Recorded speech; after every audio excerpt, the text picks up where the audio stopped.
संतानहन्तारो यत्पादाम्बुजरेणवः स्वीयानां तान् निजाचार्यान् प्रणमामि मुहुर्मुहुः। यदनुग्रहतो जन्तुः सर्वदुःखातिगो भवेत् तमहं सर्वदा वन्दे श्रीमद्वल्लभनन्दनम्। अज्ञानतिमिरान्धस्य ज्ञानाञ्जनशलाकया चक्षुरुन्मीलितं येन तस्मै श्रीगुरवे नमः। नमामि हृदये शेषे लीलाक्षीराब्धिशायिनम् लक्ष्मीसहस्रलीलाभिः सेव्यमानं कलानिधिम्। चतुर्भिश्च त्रिभिस्तथा षड्भिर्विराजते योऽसौ पञ्चधा हृदये मम।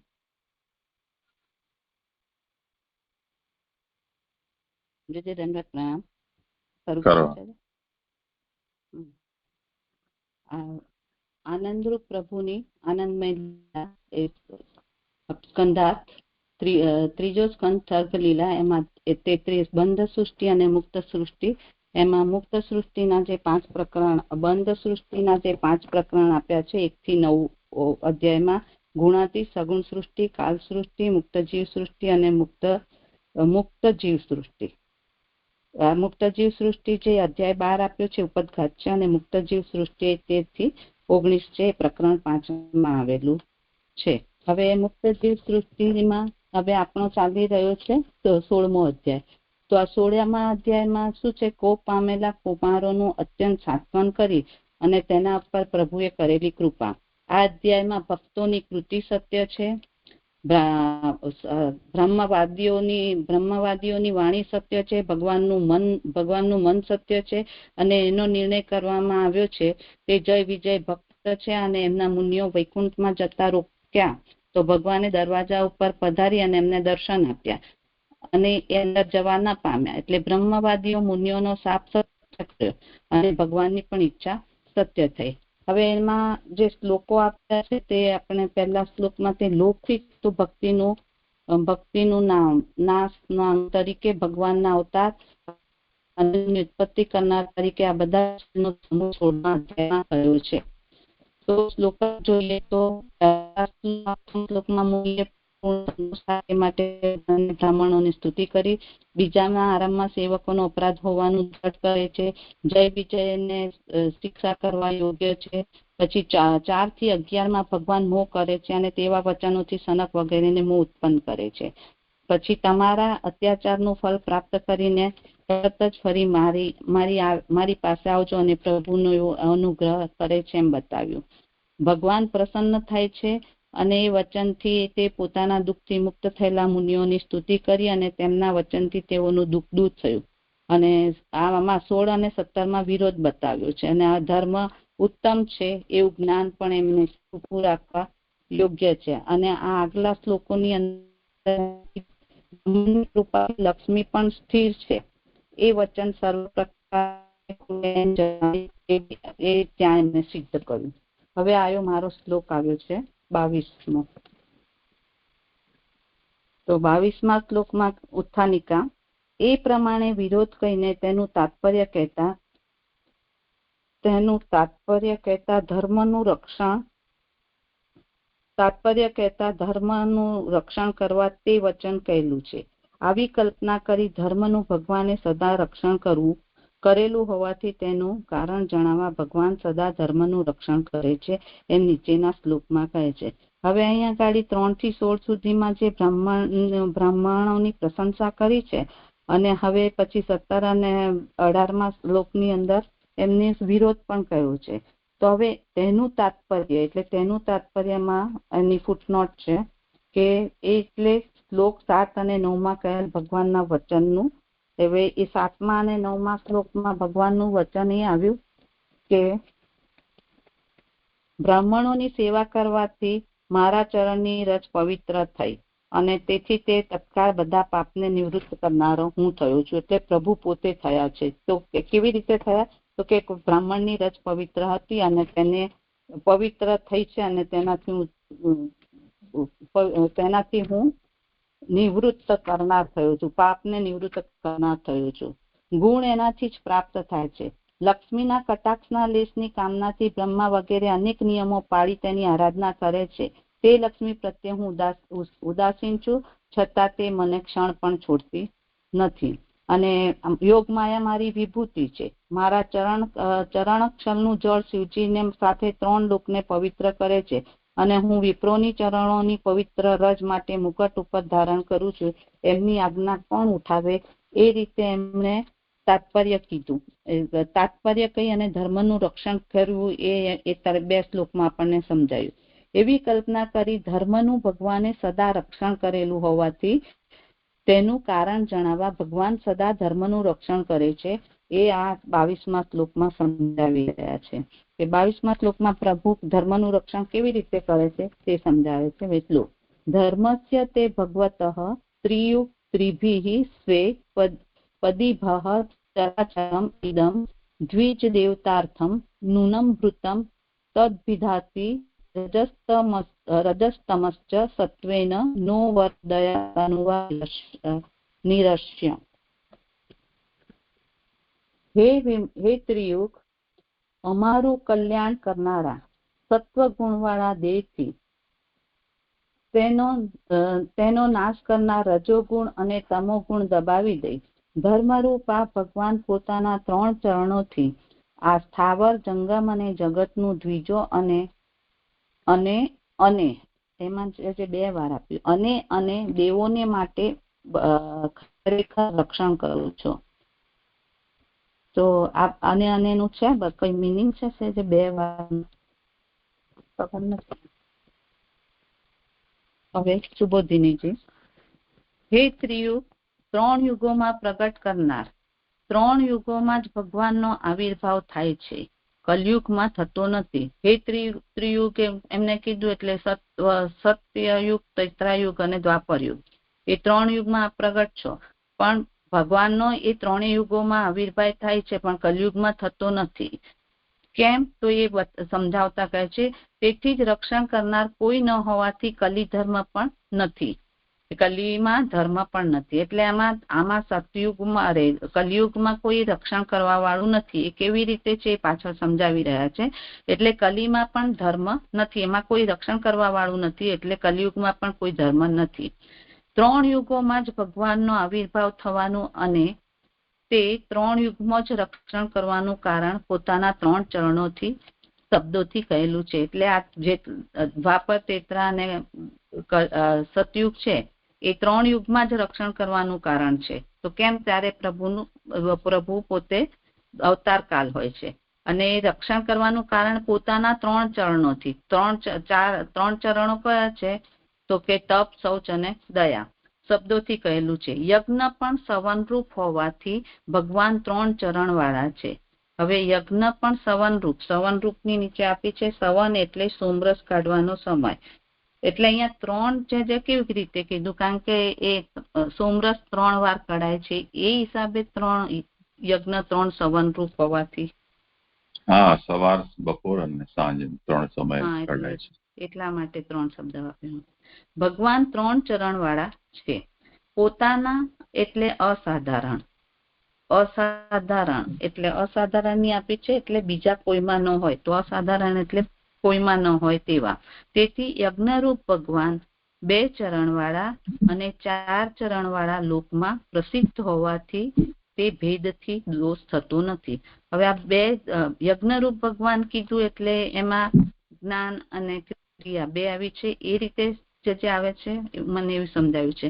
અને 4 ચરણ વાળા લોકમાં એટલે બ્રાહ્મણ સંહિતા, આરણ્યક અને ઉપનિષદ એ રીતે લેવાનું છે. પ્રસિદ્ધ હોવાથી, પ્રસિદ્ધમાં એમને કીધું લોકમાં પ્રસિદ્ધ એટલે સ્મૃતિમાં જણાવેલા હોવાથી તે ભેદથી દોષ થતો નથી. તે છે જે બરાબર છે. 2 ચરણ અને 4 ચરણ વાળું સ્મૃતિની વાત આવી ને એટલે બ્રાહ્મણ ને આરણ્ય અથવા ચરણોથી શબ્દમાં બેવડી સંખ્યા છે. એટલે જે શ્લોકમાં પદીભાહ એટલે બહુવચન, ચરણોનું છે, શબ્દથી બેવડી સંખ્યા છે. તો બેવડી સંખ્યામાં મુખથી 1 અને શ્રુતિમાં 2 જ વખત સવન કહેલા હોવાથી 3 ચરણવાળા હોવાનું યોગ્ય નથી એવી શંકા થાય, તેથી આ બીજો મત કહેલું છે. દર્શ અને પૂર્ણમાસ એમ 2 યજ્ઞોના 3 જોડકા કહેલા છે, તેમ અહીં પણ 2 ગુણોના 3 જોડકા લેવાથી 3 ચરણો થાય છે એમ શ્રુતિનો વિરોધ થતો નથી એવો અર્થ છે. એટલે આ મુખથી એક એટલે શું છે એ ના સમજાયું મને. મુખથી એક શ્રુતિમાં 2 જ સવન કહેલા હોવાથી તો આ 3 ચરણવાળા હોવાનું યોગ્ય નથી. એટલે આ એમ કહે છે કે જે શ્રુતિમાં 2 જ કીધું અને અહીંયા 3 બતાવ્યા છે તો એ 3 ચરણવાળું બતાવ્યું એ યોગ્ય નથી. પણ એવી શંકા થાય તેથી એમનો બીજો મત બતાવે છે. તો બીજા મતમાં એમ કહે છે દર્શ અને પૂર્ણમાસ એવી રીતે એમ કે 2 યજ્ઞોના 3 જોડકા કહેલા છે. તો જે એમાં તો આમ 5 જ છે તો 2 જોડકા લેવા જઈશું તો 6 થશે ને. તો આમાં નિરુદ્ધ પશુ યજ્ઞ, વૈશ્વદેવાદિ, પછી સોમ અગ્નિષ્ટોમ એવી રીતે એ 3 યજ્ઞોના જોડકા કયા. તેમ અહીં પણ 2 ગુણોના 3 જોડકા હોવાથી 2 ગુણો એટલે જે ભગવાનના 6 ગુણો છે, ઐશ્વર્ય, વીર્ય, ઐશ્વર્ય, શ્રી, જ્ઞાન અને વૈરાગ્ય, એ જોડકા હોવાથી 3 ચરણો થાય છે. તેથી શ્રુતિનો વિરોધ થતો નથી એવો અર્થ છે. એટલે કે શ્રુતિનો આમાં વિરોધ નથી થતો બીજા મત પ્રમાણે. પણ પહેલા મતમાં જે મુખથી એક એ ના સમજાવ્યું છે.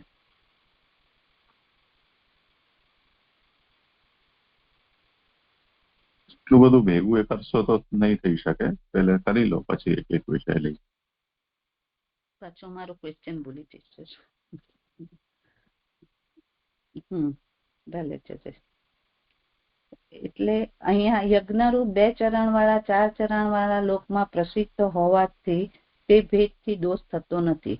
અથવા ચરણોથી શબ્દમાં બેવડી સંખ્યા છે, તેથી 6 ગુણો પૈકી 2 ગુણોથી ભગવાન એક યુગમાં ધર્મનું રક્ષણ કરે છે.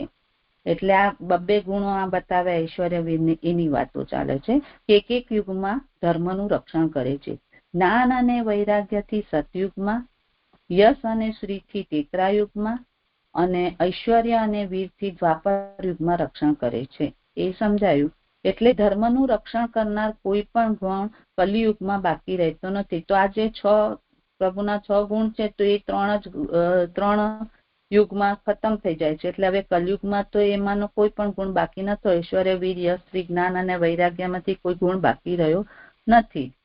અને આમાં એક સમજાયું કે જ્ઞાન અને વૈરાગ્ય સતયુગમાં છે, યશ અને શ્રી ત્રેતાયુગમાં છે અને આમાં દ્વાપરમાં છે. ઐશ્વર્ય અને વીર્યથી દ્વાપર અને દ્વાપરમાં ઐશ્વર્ય અને વીરથી દ્વાપર યુગમાં રક્ષણ, ધર્મનું રક્ષણ થાય છે અને આમાં કલયુગમાં તો એવો કોઈ બાકી રહેતો નથી.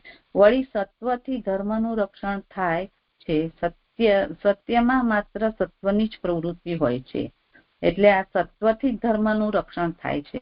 હવે કોઈ ગુણ બાકી ન રહ્યો તો પછી શું કરવાનું? તો કે સત્વ ગુણથી ધર્મનું રક્ષણ. અને સતયુગમાં માત્ર સત્વની જ પ્રવૃત્તિ હોય છે. ત્રેતામાં રજોગુણ અને સત્વની પ્રવૃત્તિ હોય છે. એટલે ખાલી સતયુગમાં ખાલી સત્વ જ હતો. હવે ત્રેતામાં સત્વ સાથે રજોગુણ થયો અને દ્વાપરમાં સત્વના સંબંધથી યોગ્ય થયેલ રજોગુણ અને તમોગુણથી ધર્મનું રક્ષણ થાય છે. તો હવે દ્વાપરમાં બંને સત્વગુણ સાથે મિશ્ર થયા, તમોગુણ અને રજોગુણ, અને એ રીતે ત્યાં દ્વાપરમાં ધર્મનું રક્ષણ કર્યું છે. કલીમાં તો સત્વ અથવા તેના સંબંધવાળા ન હોવાથી રક્ષણ થતું નથી. હવે કલીમાં આવા કોઈ જ એની સાથે કલીમાં એટલે આની સાથે એવા કોઈ ગુણ મિક્સ થવા વાળા હોતા નથી. એટલે હવે તેમાં કોઈ દ્વાપરના એક મિનિટ સત્વથી ધર્મનું રક્ષણ થાય છે, સત્યમાં માત્ર થાય છે અને તમોગુણથી થાય. કલીમાં તો સત્વ અથવા એના સંબંધવાળાઓ ન હોવાથી રક્ષણ થતું નથી. એટલે કલીમાં એમની સાથે મિક્સ થવા વાળા કોઈ ગુણ ન હોવાથી તેનું રક્ષણ થતું નથી. અહીંયા હવે ચરાચરમ ઇદમ એ છે એને સમજાવતા કહે છે કે આ સ્થાવર જંગમ શબ્દોથી એમ કહેલું છે કે જગતનું પણ ભગવાન ધર્મ માટે જ રક્ષણ કરે છે. એટલે આ ચરાચર છે એટલે સ્થાવર જંગમની વાત છે. તો એ જગત છે, એ જગતનું પણ શું કામ? ભગવાન ધર્મ માટે જ રક્ષણ કરે છે. જો કે ધર્મ પણ ભગવાન છે અને જગત પણ ભગવાન છે, છતાં પણ ધર્મ માટે જ જગતનું રક્ષણ કરે છે. એટલે બંને ભગવાન જ બન્યા છે. ધર્મ પણ ભગવાન બન્યો છે અને જગત પણ ભગવાન છે. તો પણ એ ધર્મ માટે જ પ્રભુ જગતનું રક્ષણ કરે છે. દ્વિજો અને દેવોને માટે જગતનું ખરેખર રક્ષણ કરો છો શબ્દનો અર્થ કહેલો છે. એટલે આ જગતના માટે જ ભગવાન રક્ષણ કરે છે. પણ જગતમાં કોણ રહેલા છે? તો કે દ્વિજો અને દેવો માટે જ. દ્વિજો અને દેવો જે આ જગતમાં છે એના માટે જ આપ જગતનું ખરેખર રક્ષણ કરો છો એવો અર્થ કહેલો છે. આમાં જ સમજાવી દે તો બીજો પેરેગ્રાફ લઈ લો છે.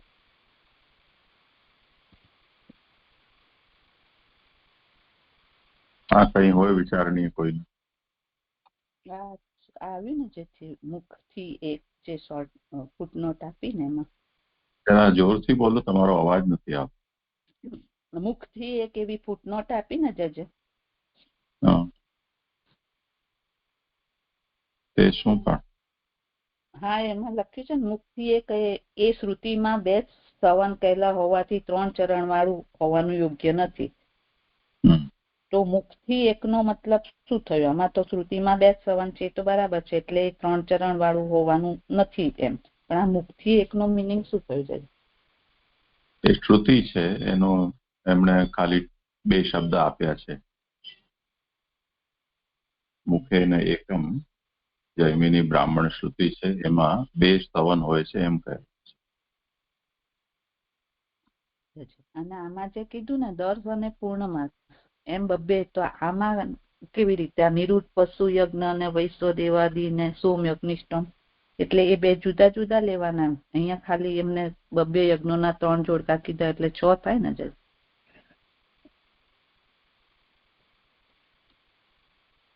એટલે આ બીજો મત કયો ને? હા, બીજા મતમાં જજે. પદભી એમ 2 3 યુગના પ્રમાણે 2 ચરણોથી.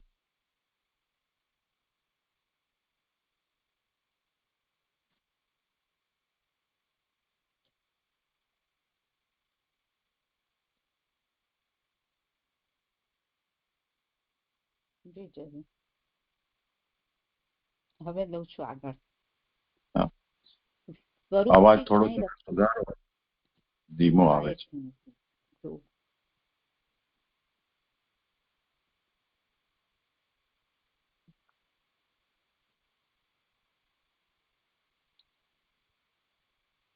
સ્વરૂપથી અહીં રક્ષણ કહેલું છે.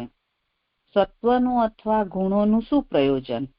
એટલે અહીંયા એમ કે છે કે જો સ્વરૂપથી જ આમ રક્ષણ કરવાનું કહ્યું હોય તો પછી સત્વના ગુણોનું અહીંયા આગળ શું પ્રયોજન છે, કે અહીંયા શું એની જરૂરત છે એમ એવી શંકા થાય. તેથી કહે છે કે તે જગતના અભિઘાતી નાશ કરનાર રજોગુણ અને તમોગુણને દબાવી દઈને રજોગુણ ગભરાટ કરાવીને નાશ કરે છે.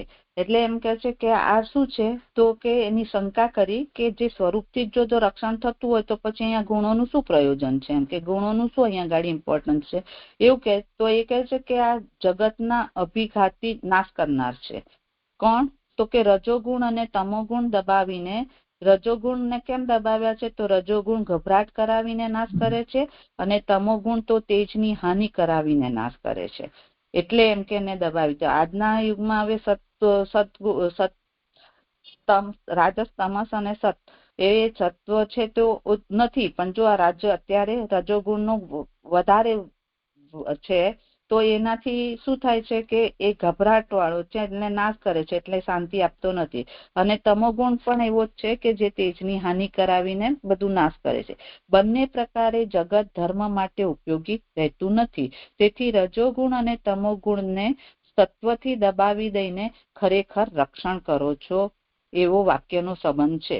એટલે અત્યારે આ જે સત્વ છે તો એ સત્વના લીધે જ સત છે તો રજોગુણ અને તમોગુણ સત્વથી દબાઈ જાય છે, અને એ દબાઈ જવાના લીધે જ આપણે અત્યારે આ યુગમાં તમે અમારું રક્ષણ કરો છો એવા વાક્યનો સંબંધ છે. અમારું કલ્યાણકારા દેહથી શબ્દોથી રજોગુણ અને તમોગુણ બંને દબાવી દેવાનું સત્વનું સામર્થ્ય રહેલું છે. એટલે સત્વમાં એવું સામર્થ્ય છે કે તે રજોગુણ અને તમોગુણને તે દબાવી શકે છે, અને એ સામર્થ્ય સત્વગુણમાં રહેલું છે.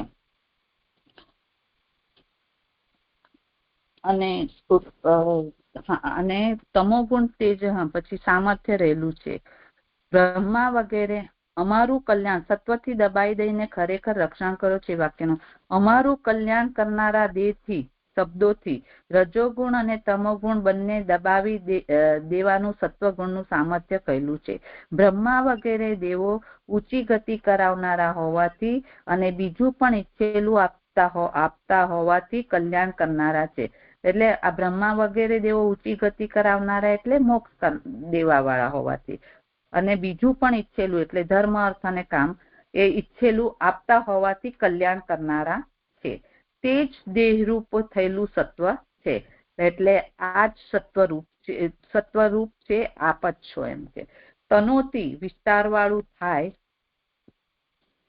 તે તનુ હું દેહ. તેથી એટલે આ વિસ્તાર વાળું થાય છે, એ દેહના માટે આ કહે છે. તેથી અનંત દેહો ઉત્પન્ન કરવાની શક્તિ હોવાથી તે બે રજોગુણ તમોગુણને દબાવી દેવાની તેમાં શક્તિ છે. હવે આમાં અનંત દેહો ઉત્પન્ન કરવાની શક્તિ હોવાથી તે બે રજોગુણ અને તમોગુણ એ દબાવી દેવાની તેમાં શક્તિ છે. એટલે આમાં એમ કે છે કે અનંતનો શબ્દ દેહો ઉત્પન્ન કરે છે. એટલે કે આ પ્રભુ શું છે તો કે એ પોતે તનુ વિસ્તારથી ભગવાન એક હોવા છતાં અનેક રૂપે વિસ્તારે છે, અને એ આવી રીતે અનેક દેહો ઉત્પન્ન કરવાની શક્તિ એમને પોતે પ્રાપ્ત કરે છે એમનામાં. તે બે રજોગુણ અને તમોગુણ દબાવી તેવી શક્તિ એમનામાં છે. તેથી ધર્મરૂપ આપ દેવો અને બ્રાહ્મણોમાં રહેલા હોવાથી બ્રાહ્મણોની સરસાઈનું બીજું નામ તેઓનું આપથી થતું રક્ષણ છે. એટલે આ તમે તમોગુણ અને રજોગુણ દબાઈ દો છો એવી શક્તિ આપણામાં છે, તો તેથી આ દેવો અને બ્રાહ્મણોમાં આપ રહેલા હોવાથી બ્રાહ્મણોનું આવી રીતે સરસાઈનું બીજું નામ તેઓનું આપથી થતું રક્ષણ છે. અને તેથી બ્રાહ્મણો ઉપર અંદરની પ્રીતિ હોવાથી આપે તેમ કહેલું છે એવો ભાવ છે. એટલે આ ધર્મરૂપ આપ દેવો અને બ્રાહ્મણોમાં રહેલા છો, એટલે એ જે બ્રાહ્મણોની અંદરની પ્રીતિ એટલે એમનો અંતઃકરણમાં પ્રેમ છે, તેથી તમે આવું કહો છો એવો ભાવ છે એમ કે. અને આ રીતે આપણે એની સરસાઈ કરી રહ્યા છો. જે આ સંપન્ન થયું પણ અનંત વાળું છે બરાબર છે. કયું? જી એટલે એમાં એમ કે છે કે આ અવતાર રૂપની વાત છે, તો કે અનંત શબ્દનો અર્થ એવું કે તનુ એટલે વિસ્તાર વાળું. તો ભગવાન એક હોવા છતાં અનેક રૂપ ધારણ કરે છે, અને ધારણ કરી અને દેહ ઉત્પન્ન કરવા સમર્થ છે. એવી રીતે એમની શક્તિ બતાવી છે. પછી પાછું એમ પણ કહે છે કે આપ દેવો અને બ્રાહ્મણોમાં રહેલા હોવાથી બ્રાહ્મણોની સરસાઈનું બીજું નામ તેઓનું આપથી રક્ષણ છે. એટલે આપ એ રીતે બ્રાહ્મણોનું પણ રક્ષણ કરીએ છો. તો રક્ષણ કેમ કરો છો? કારણ કે એમના અંતઃકરણમાં એમના માટે આપને પ્રેમ છે, એવો ભાવ છે. એવી રીતે બ્રાહ્મણોની સરસાઈ કરી રહ્યા છે. જય સંપન્ન થયું. જય દંડવત પ્રણામ છે. આ 94 પેજ પર છે કે જ્ઞાન અને વૈરાગ્યથી સતયુગમાં, યશ અને શ્રીથી ત્રેતા યુગમાં, અને ઐશ્વર્ય તથા વીર્યથી દ્વાપર યુગમાં રક્ષણ કરે છે. તો એક તો આ સમજવું છે કે આ બે ગુણોથી લઈને કેવી રીતે રક્ષણ કરે છે, અને પાછું નીચે આવ્યું છે કે રજોગુણ અને તમોગુણને સત્વ દબાવે છે. તો સત્વ કેવી રીતે દબાવે છે એ પણ સમજવું છે. જે દંડવત પ્રણામ. હા, તો જે રજોગુણ ને સત્વનું જોર વધારે હોય છે, તો પછી રજોગુણ અને તમોગુણ સામાન્ય રીતે દબાઈ જાય. એટલે જેનું વર્ચસ્વ સત્વગુણનું ધર્મનું રક્ષણ થાય છે, ત્યારે એ રજોગુણ અને તમોગુણ એમ કે ઓટોમેટિક દબાયેલા હોય તો જ એ સત્વનું જોર વધી જાય. પછી એમને શું કીધું કે આ યુગમાં જ્ઞાન અને વૈરાગ્યથી સતયુગ, કે સતયુગમાં તો જ્ઞાન અને વૈરાગ્ય જ હતું, બીજા કોઈ હતું જ નહીં. એટલે તે યુગમાં ખાલી એ જ બે ગુણો હતા. બાકી કલયુગની કોઈ એનો પ્રવાહ એમાં હતો જ નહીં, એટલે બીજા ગુણોનો તો એમાં સમાવેશ હતો જ નહીં ને જાજી. કારણ કે તે વખતે ખાલી સતગુણ જ હતો, આ તો હતા જ નહીં. એટલે એમાં આવી રીતે જ્ઞાન અને વૈરાગ્યનું ઇમ્પોર્ટન્સ એ સતયુગમાં વધારે હતું. પછી તામસ અને રાજસ ત્યારે હતા નહીં. પછી તેમ ગયા ત્યારે હવે દ્વાપરમાં એ તેત્રામાં એ ઉમેરાય, એટલે પછી ઐશ્વર્ય અને વીર્યથી એમનું રક્ષણ થયું. અને દ્વાપરમાં પણ એવી રીતે યશ અને શ્રીથી તેત્રામાં થયું અને ઐશ્વર્ય અને વીરથી દ્વાપરમાં થયું. હવે એ ગુણોથી કેવી રીતે થયું એ છે જે હું ન ક્લિયર કરી શકી.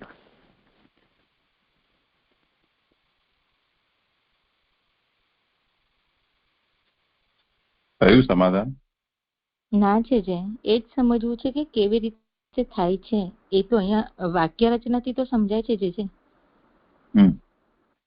પણ આ જે લખ્યું છે ને યશ અને શ્રીથી ત્રેતાયુગમાં, તો એ કેવી રીતે, એટલે જ્ઞાન અને વૈરાગ્યથી સતયુગમાં, તો એ જ સમજવું છે.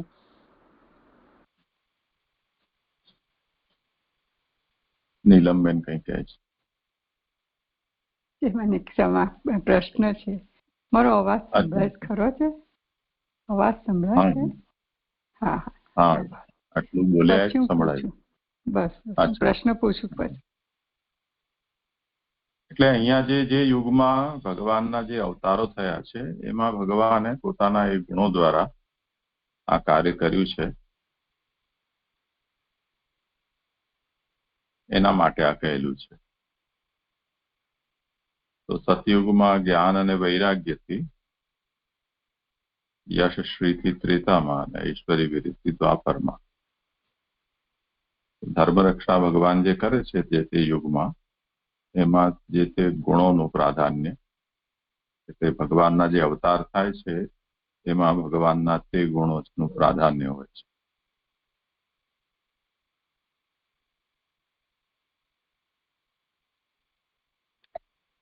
હા જે તો પછી જે આ જે રજોગુણ તમોગુણ ને સત્વ દબાવી દે, તો એ કેવી રીતે દબાવે એ પણ સમજવું હતું જે.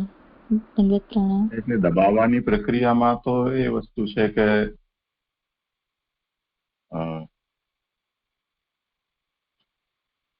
જો પ્રકૃતિના સ્તર ઉપર આપણે આ વસ્તુનો વિચાર કરીએ તો દરેકનો સ્વભાવ ભગવાનની ઈચ્છાથી નિયત છે. અને તે જ રીતે જે કાલ છે એ પ્રેરક હોય છે દરેક વસ્તુ. એટલે ગુણો કે પ્રકૃતિ કહો એ કાલાધીન છે. તો એક તો પ્રક્રિયા એ રીતે આવે છે કે જ્યારે જેનો કાલ હોય ત્યારે એનું પ્રાબલ્ય થઈ જાય.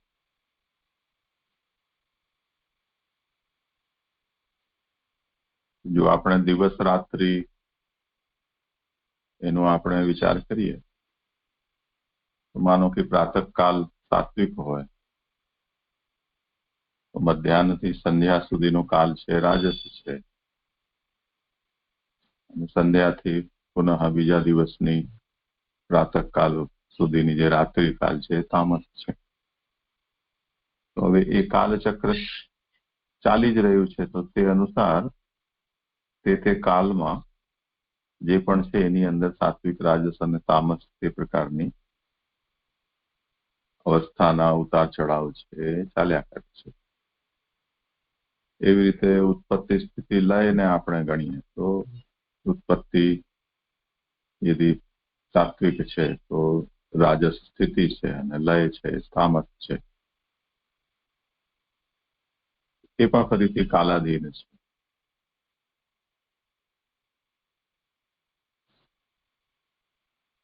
એમાં યદિ કોઈ વસ્તુ, એટલે આ તો મોટો એનો સ્વરૂપ થયું કે જેનો જે કાલ ચાલી રહ્યો હોય તે કાલને કારણે એના અંદર એ ગુણનો પ્રકર્ષ થઈ જાય. પણ માનો કે ઉત્પત્તિ કાલ છે,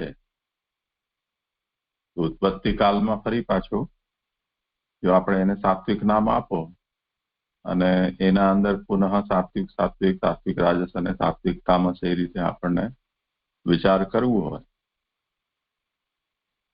તો માનો કે કોઈ વૃક્ષ છે, માની લો કે એનું અંકુરણ થયું અને પોતે સ્થિર થાય ત્યાં પર્યંત એની ઉત્પત્તિ આપણે વિચારીને ચાલીએ એટલે પુષ્પિત થાય અને ફલિત થાય ત્યાં સુધી. તો એ જે કાલ છે એ સાત્વિક કાલ છે એમ માનીને ન ચાલો. પણ એમાં જેમ આ દિવસોમાં આપણે જોઈએ છીએ કે ઘણા વૃક્ષો મોસમની અસ્થિરતાને કારણે સમજી નથી શકતા વનસ્પતિઓ કે અત્યારે વસંત ચાલી રહી છે એટલે પાનખર છે કે અત્યારે નવી કૂંપણો આપણને ખીલવવી કે અત્યારે આપણા પત્તા ખેરવી દેવાના, શું કરવું. તો તે સ્થિતિમાં જે ખરેખર વસંતનો કાલ છે એમાં પાનખર આવે અને હવે જ્યારે વસંત વીતી ગઈ ત્યારે પછી હવે નવી કૂંપણો વૃક્ષોમાં ચાલુ થઈ, કેમ કે શિયાળો 1 મહિનો વધારે ચાલ્યો તો વૃક્ષોને એ સમજ નથી પડતી. તો 6 ઋતુઓના કાલમાં આપણે આદર્શ રીતે જે વિચારી રહ્યા હતા સેવા પ્રણાલિકામાં અને એમાં પણ જે રીતે આપણે ઋતુનો કાલ ચાલતો હોય અને વસ્ત્ર શૃંગાર કે ઉપચાર વગેરે જે રીતે કહેલા હોય, પણ ઋતુ પોતે પુસ્તકમાં લખ્યા પ્રમાણે ન ચાલતી હોય તો પ્રકૃતિની અંદર પણ એનો પ્રભાવ પડી જાય. તો જે ઉત્પત્તિનો કાલ છે એમાં કોઈકમાં પાનખર છે તો કોઈકની અંદર અંકુરણ થઈ ગયું છે અને એ અવ્યવસ્થાને કારણે ઘણા છે એ અકાલ મૃત્યુ પણ પામી જાય. તો એ સાત્વિક કાલમાં સાત્વિક રાજસ અને તામસ એવી ત્રણેય અવસ્થાઓ આપણને જોવા મળે. એ તો કાલથી આગળ વધીને વસ્તુકૃત જે ક્ષોભ છે કે ગુણકૃત ક્ષોભ છે એમાં આપણને સમજવું. તો એ અભિપ્રાયથી અહીંયા બધામાં જ સમજવાનું થશે કે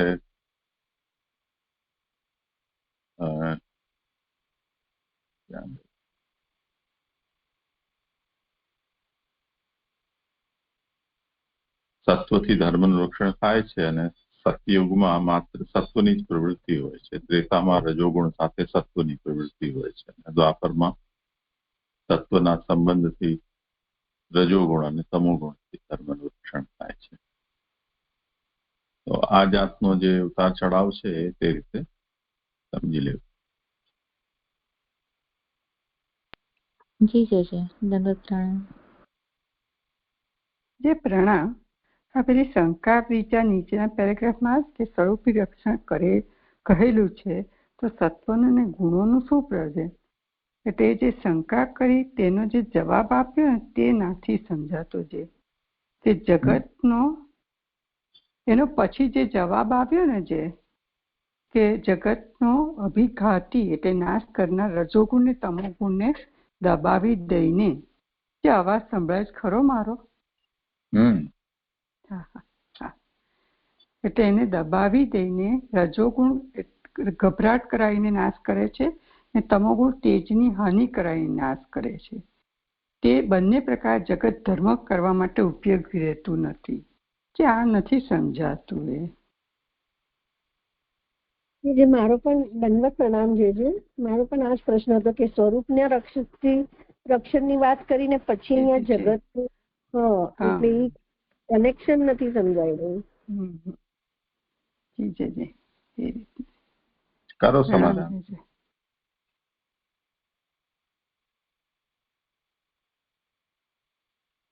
તમારો ફોન મ્યુટ છે.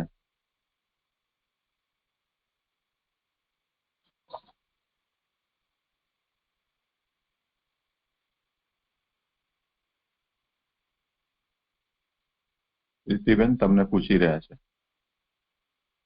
હા એ જ કહું છું કે અહીંયા સ્વરૂપથી જો રક્ષણ થાય છે તો પછી ગુણોનું શું મહત્વ, એમ એની શંકા કરી તો એના શંકામાં એ જવાબ આપી રહ્યા છે કે આ જગતનો અભિઘાતી નાશ કરનાર રજોગુણ અને તમોગુણ દબાઈ અને રજોગુણ ગભરાટ કરાવીને નાશ કરે છે.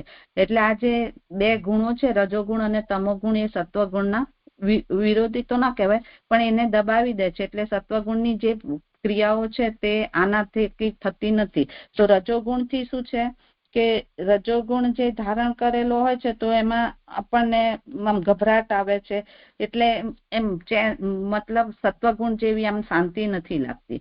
અને તમોગુણ એ તેજની હાનિ કરનાર, એટલે એ રીતે નાશ કરે છે કે તમોગુણથી અત્યારે જે ચાલી રહ્યો છે એ તમોગુણ જ ચાલી, એટલે આમ ક્લેશ ને કંકાસ ને એ બધું થાય છે એ રીતે એ નાશ કરે છે. તો આ બંને પ્રકારે થવાના કારણે એમ કે જગતનો એ નાશ કરતો થયો છે. સત્વગુણ હોય તો એ નાશ નથી પરંતુ પણ આ બધા ગુણોના લીધે આવી હાનિ કરવી, ગભરાટ થવો, પછી આ દંગા થવા, એ બધું આ ગુણોના લીધે થાય છે. અને એના લીધે આ દબાઈ સત્વગુણ સત્વગુણના નથી, એટલે આ બે નું આધિપત્ય વધી ગયું છે એમ અત્યારે કલયુગમાં.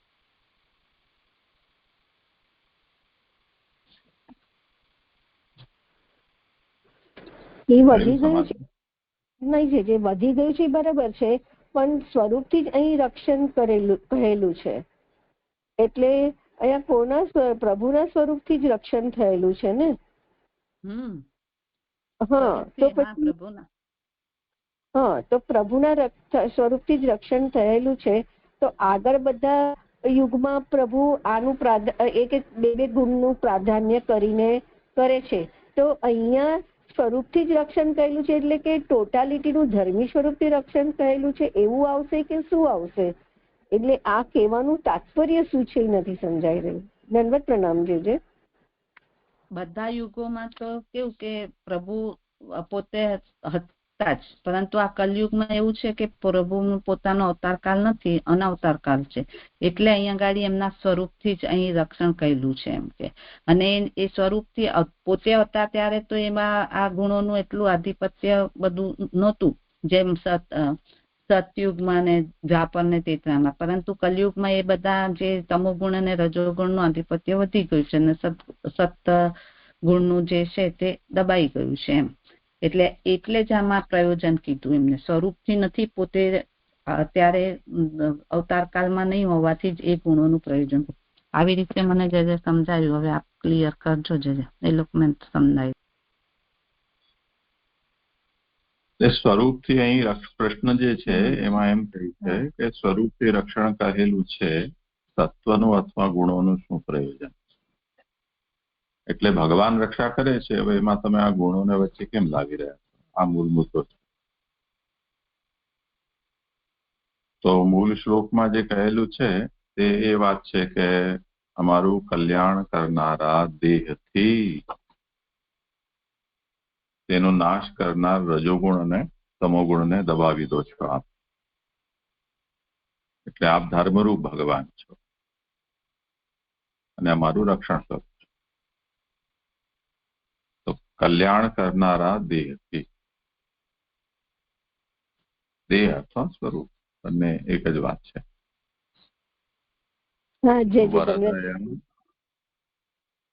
વરદયા તનુવા એ શબ્દની આ વ્યાખ્યા છે.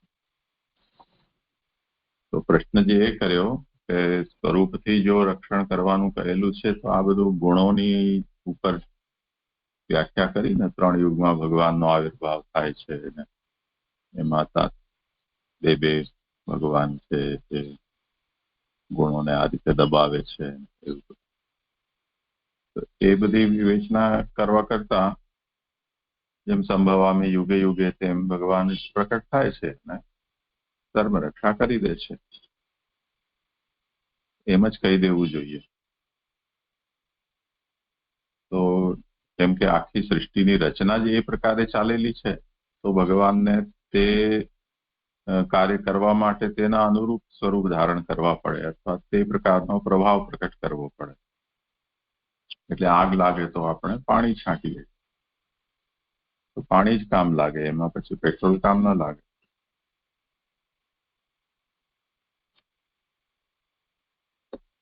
તો ભગવાને એ રજોગુણ તમોગુણના પ્રભાવને દૂર કરવા માટે સત્વતનુ, સત્વરૂપ સ્વરૂપ કે દેહ પ્રભુ ધારણ કરે છે. એટલે અહીંયા આ ગુણોની ચર્ચા લાગે છે. એટલે રજોગુણ ગભરાટ કરાવીને નાશ કરે છે, તમોગુણ હાનિ કરે છે તેજની. એમ બે રીતે કરે છે. તો હવે એનો બંનેને સંતુલિત કરવું હોય તો શું કરવું? તો સત્વગુણ લાવવું પડે ને. તો બંનેને દબાવી દેવાનું સત્વનું સામર્થ્ય કહેલું છે. તો એ ભગવાન છે એ તત્વદેહને ધારણ કરે છે. તેથી 95ના પૃષ્ઠ પર સૌથી પ્રથમ પંક્તિ છે ને, તેજ દેહરૂપ થયેલું સત્વ છે. એ સત્વ છે એ જ ભગવાનનું સ્વરૂપ છે જે પ્રકટ થાય છે. અને એ તનોતી, એ વિસ્તરે છે. એમાં અનંત દેહને ઉત્પન્ન કરવાની શક્તિ છે. તેને કારણે રજોગુણ અને તમોગુણ એ બંનેને દબાવે. જી જી, સુંદર થયું છે. પણ જે આ રજોગુણ ગભરાટ કરાવી નાશ કરે છે અને તમોગુણ તેજની હાનિ કરે છે, એનાથી શું કહેવા માંગે છે પ્રભુજી? એ નથી ખ્યાલ આવતો. ગભરાટ એટલે વિક્ષેપ, અને તમોગુણ છે એ આવરણ કરનારું છે. અનુવાદ કરવામાં થોડા શબ્દો અઘરા પડી ગયા છે. તેજ માટે આપે શું કીધું છે? તમોગુણ શું કરે છે? તેજ, તમોગુણ તેજની હાનિ કરાય તેની માટે આપે કયો શબ્દ વાપરો? આવરણ. આવરણ કરનાર. હા હા, પેલું. હાજી હા, સુંદર થયું. હાજી, પ્રણામ. હાજી, દંડવત પ્રણામ. હા, એક જ મિનિટ કરી લો. હા હા, જે 94 પેજ નંબર ઉપર પહેલા પેરેગ્રાફ સુવોધિનીજી શરૂ થાય છે ને એનાથી 5મી પંક્તિ છે. તેથી યજ્ઞરૂપ ભગવાન 2 ચરણવાળા અને 4 ચરણવાળા લોકમાં પ્રસિદ્ધ હોવાથી તે ભેદથી દોષ નથી.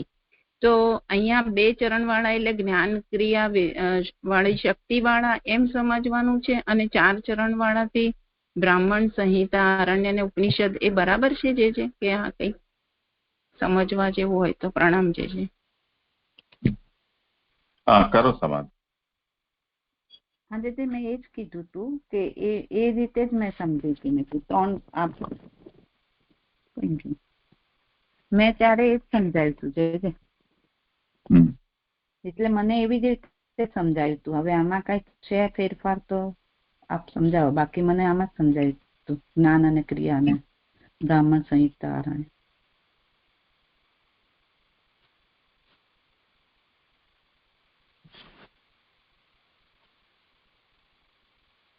તન્નો અસ્તુ દ્વિપદે શંચતુષ્પદે. ઓમ શાંતિ શાંતિ શાંતિ. આ રીતે શાંતિ મંત્રમાં. એટલે આ જે 2 પગવાળા છે એ અમારા માટે કલ્યાણ રૂપ થાઓ. 4 ચરણો વાળા છે એ અમારા માટે કલ્યાણ રૂપ થાઓ. એવું શ્રુતિમાં દ્વિપાદ અને ચતુષ્પાદ આવું પ્રસિદ્ધ છે. હવે અહીંયા ત્રિપાદ કહેલું છે. તો ભગવાન ત્રિપાદ એટલે ભગવાનને અહીંયા ત્રિયુગ એવું સંબોધન કરવામાં આવ્યું છે. અને ત્રિવિહિ સ્વૈહિ પદ્ભિહિ, તો 3 પગો દ્વારા, ચરણો દ્વારા એવું અહીંયા કહી રહ્યા છે. તો હવે પ્રશ્ન એ છે કે 2 પગ છે, 4 છે, 3 છે, ઓર આગળ જાઓ તો અનંત બાહુ. તો અનંત ભગવાનના ચરણ છે, બાહુ છે. અથવા પુરુષ સૂક્તને કહેશો તો એ કહેશે કે સહસ્ત્ર. તો આમાં કંઈ નક્કી નથી થઈ રહ્યું. એટલે શ્રી મહાપ્રભુજી અહીંયા એમ જણાવી રહ્યા છે कि द्विपाक चतुष्पाक च लोकसिद्धः इति तद्वैलक्षण्यम न दोषाय। લોકમાં નો અર્થ પુરુષોત્તમજી કર્યો છે સ્મૃતિમાં. લોકમાં કે સ્મૃતિમાં 2 પગ અને 4 પગ તો પ્રસિદ્ધ છે, પણ આ 3 છે એ પ્રસિદ્ધ નથી.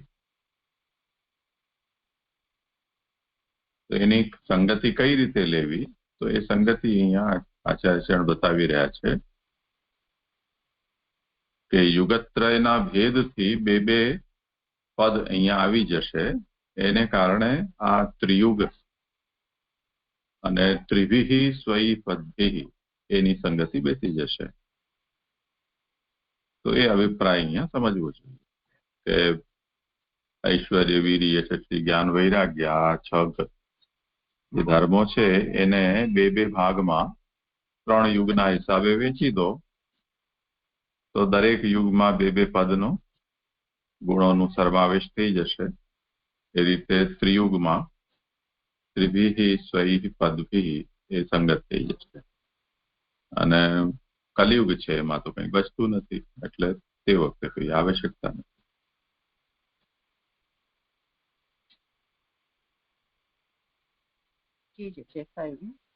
પ્રણામ જે છે પ્રણામ જે છે ગઈકાલના શ્લોકમાં પ્રશ્ન હતો, નીતાબેને પણ એ પ્રશ્ન કર્યો. પેલા લઈ લઈએ, પેલા આનું કરી લઈએ. એમાં બીજું આ 95માં પૃષ્ઠ ઉપર સૌથી પહેલી પંક્તિ છે ને, જેમાં કલ્યાણ કરનારા છે પૂર્ણ વિરામ, એના પછી તેજ દેહરૂપ થયેલું તત્વ છે. તેજ અહીંયા પ્રકાશના અર્થમાં નહીં, પરંતુ તેજ એમ છૂટું છૂટું એને સમજવાનું છે. છાપવામાં ભેગું થઈ ગયું છે, તો એને એ રીતે લખી લેજો, તેજ.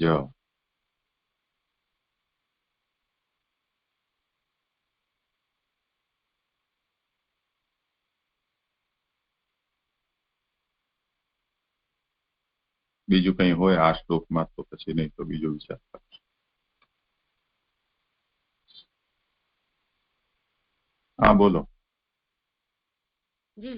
આમાં તો પછી યજ્ઞ રૂપમાં તો એ જ આવશે ને, જ્ઞાન અને ક્રિયા 2 ચરણ વાળામાં.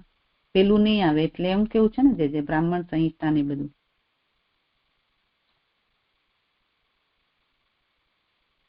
ચાર ચરણ વાળામાં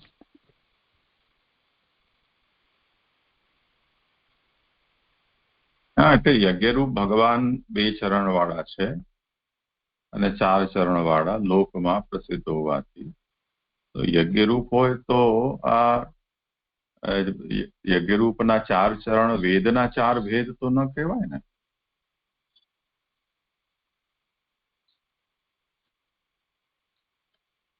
એટલે યજ્ઞના જે દ્વિવિધ પ્રકાર છે, વિકૃતિરૂપ યાગ, વિકૃતિરૂપ યાગ અથવા શ્રૌત યાગ કે સ્માર્ત યાગ, તે રીતે આપણે એને સમજી શકીએ.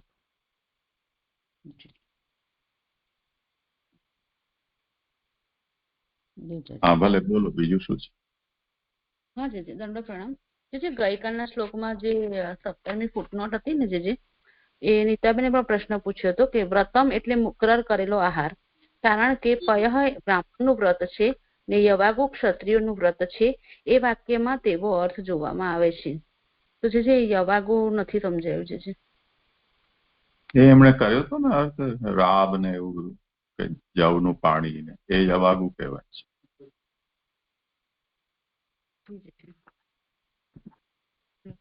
બીજું કઈ દંડવત પ્રણામ. જે 15મા શ્લોકમાં 86મા પાના પર જે અર્પિતાબેનનો શ્લોક હતો, એમાં મને પ્રશ્ન છે, પૂછું છે. 15મો શ્લોક? હા, એટલે કાલે જ કર્યો તો અર્પિતાબેને.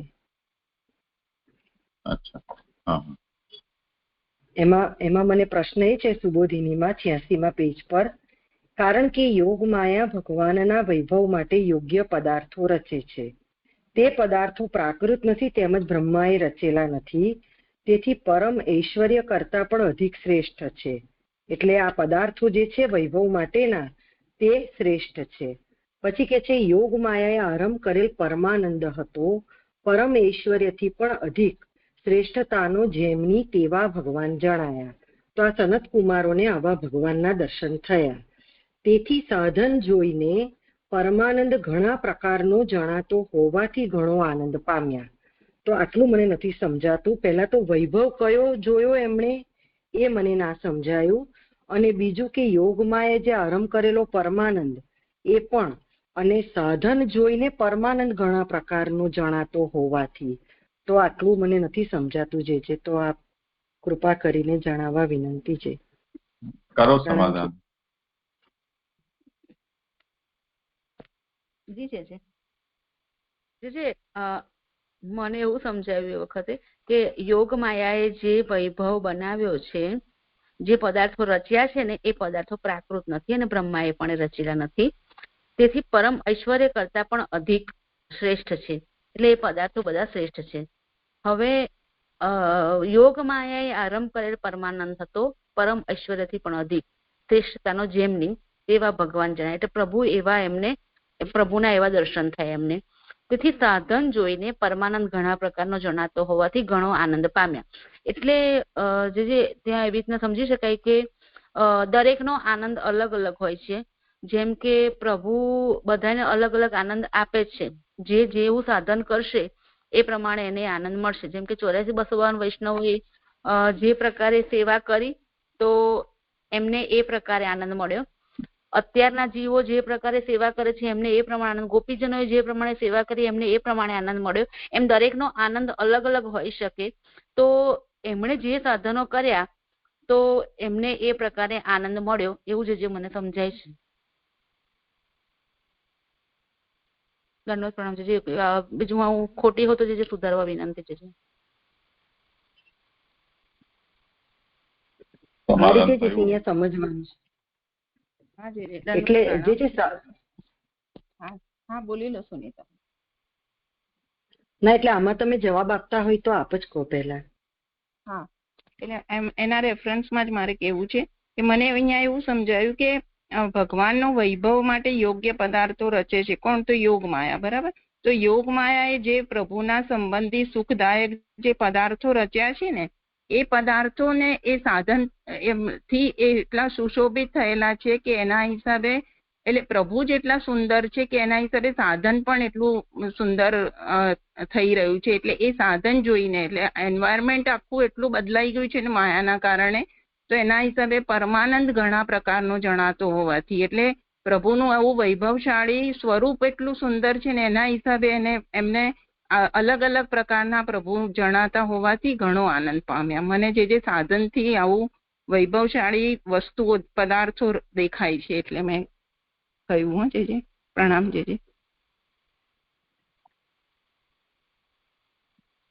નથી જે મને બરાબર નથી સમજાતું આ વાત કે કયા પ્રકારનું સાધન, એમને કેવા પ્રકારના દર્શન થયા અને કયા પ્રકારનો આનંદ. હવે આવશે એ વિષય તો હજી ક્યાં આવ્યું છે? એ વિષય તો આ તો બ્રહ્માજી નારદને કહી રહ્યા છે 3 શ્લોકમાં કે પહેલા તો એમને આ વાત સ્પષ્ટ ન થઈ, ભગવાનનો અભિપ્રાય વગેરે, અને પછી આ પ્રકારના એમને જે પ્રભુના મહોદયના દર્શન થયા સામગ્રી સહિત, એનાથી એ લોકો આનંદિત થયા. એનું વર્ણન હવે અત્યારે ચાલી રહ્યું છે. તો જે દર્શન થયા છે એ વિષય તો અત્યારે પોતે જે સ્તુતિ કરી રહ્યા છે એમાં આવી રહ્યું છે.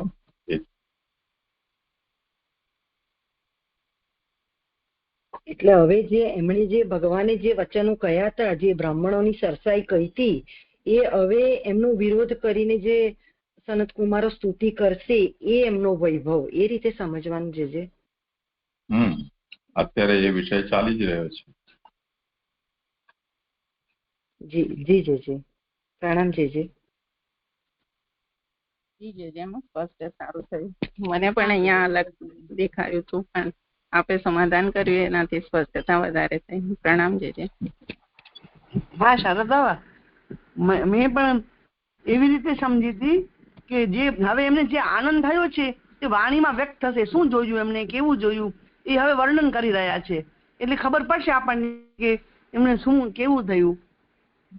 કેવો અનુભવ થયો એ હવે વર્ણનમાં આવશે. એવું અમે કાલે કર્યું હતું કે હવે વર્ણન આવશે તેનું છે દેખ્યું છે તેવું હવે કહેશે, એવું અમે સમજ્યા હતા. પ્રણામ. અત્યારે આ 18, 19, 20 આ બધા શ્લોકમાં 20 અને 21માં ત્યાં સુધી એ જ વિષય ચાલ્યો.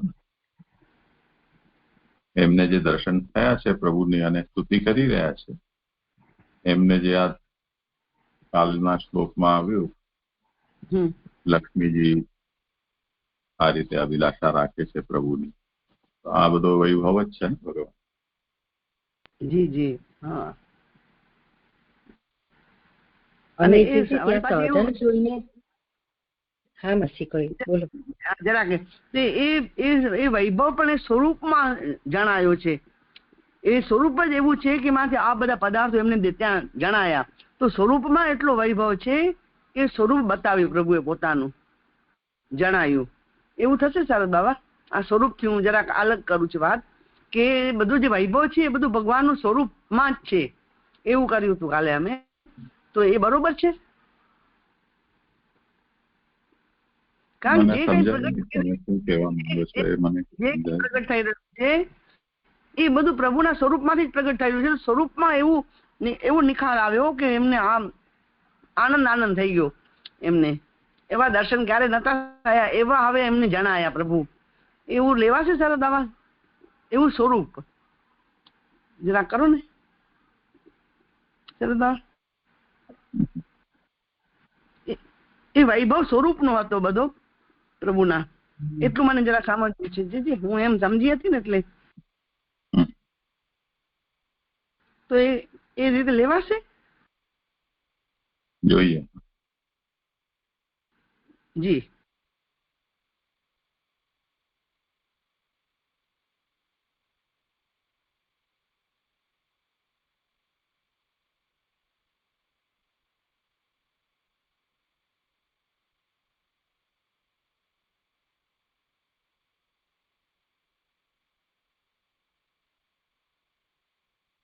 મને તો બહુ સ્પષ્ટ નથી થતું, આપમાં વધારે વિશેષ પ્રકાશ કરવા વિનંતી છે. અને જે માસી જેમ કે છે કે સ્વરૂપથી, તો સ્વરૂપથી તો એ હોઈ ના શકે ને, કારણ કે અહીંયા તો યોગ માયાએ આરંભ કરેલ અહીંયા પરમાનંદ બતાવ્યો છે. તો પ્રભુના સ્વરૂપમાં કેવી રીતે આ રીતે સમજી શકાય એમ, તો મને એ પણ નથી સમજાતું.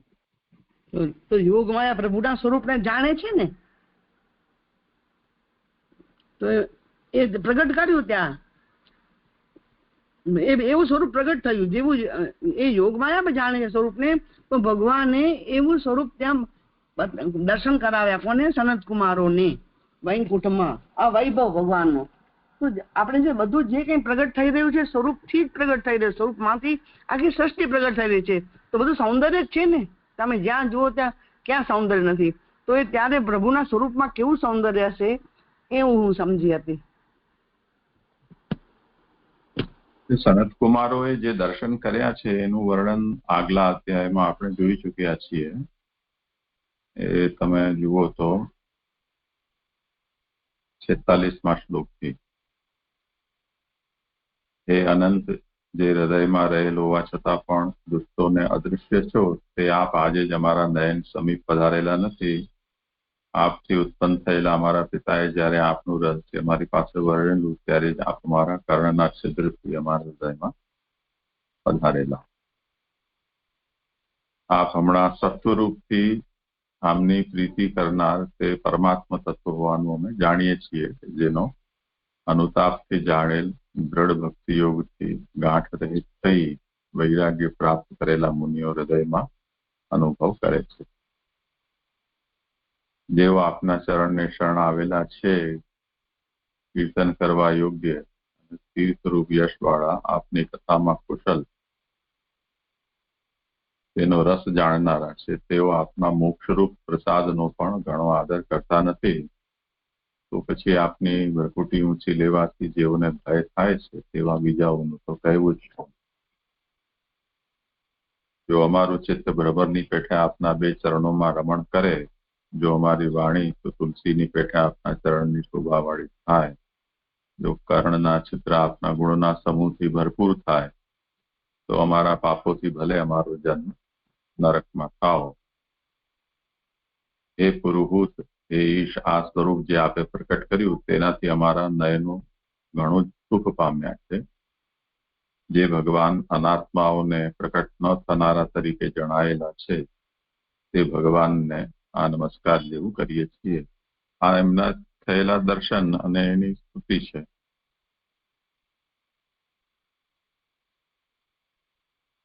તો અહીં આ વૈભવ અહીં શું જોયું? આ તો પૂર્ણ વર્ણન થઈ ગયું પ્રભુના, ઘણું બધું, કેટલું સરસ કર્યું. તો અહીં જે વિશેષ વૈભવ તો આ શ્લોકમાં કેવી રીતે લઈશું શારદા? એ કરીએ કે વિશેષ વૈભવ થઈ ગયું ને, હવે સ્તુતિ કરી છે. આમાં તો કેવળ સ્તુતિ છે ને. હા હા હા હા હા જી હા. સ્થાનિકામાં એ વાતને સ્પષ્ટ કરી જ છે ને. તો પછી ભગવાન બોલ્યા છે, પછી ભગવાનના દર્શન કરીને આનંદ પામેલા તેઓએ તેમની સ્તુતિ કરી, એ અહીંયા કહેવામાં આવી રહી છે. જી સુનીતા, થયું? હા માસી, જે કહ્યું તો થયું, પણ અહીંયા સાધન જોઈને તો સનતકુમારે કયું સાધન જોયું? જે ભગવાને એમની સરસાઈ કરી એ સાધન, એ હજી ના સમજાયું. અહીંયા મૂળમાં સામગ્રી શબ્દનો અનુવાદ નાનુભાઈએ સાધન તરીકે કરેલો છે. જી જી. એટલે અહીંયા સામગ્રી જોઈને એ રીતે સમજવાનું છે. હા. અને પરમાનંદ ઘણા પ્રકારનો જણાતો હોવાથી તો યોગ માયાએ કરેલો આરંભ કરેલો પરમાનંદ તો સનતકુમારોને પ્રભુના આ વચનમાં પરમાનંદ એમને ઘણા પ્રકારનો જણાયો, એ એક નથી સમજાતું.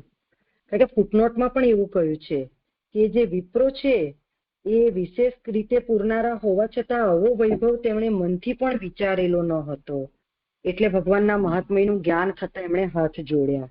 તો અહીંયા પરમાનંદ પણ ઘણા પ્રકારનું એ કઈ રીતે એમને જણાયો? જે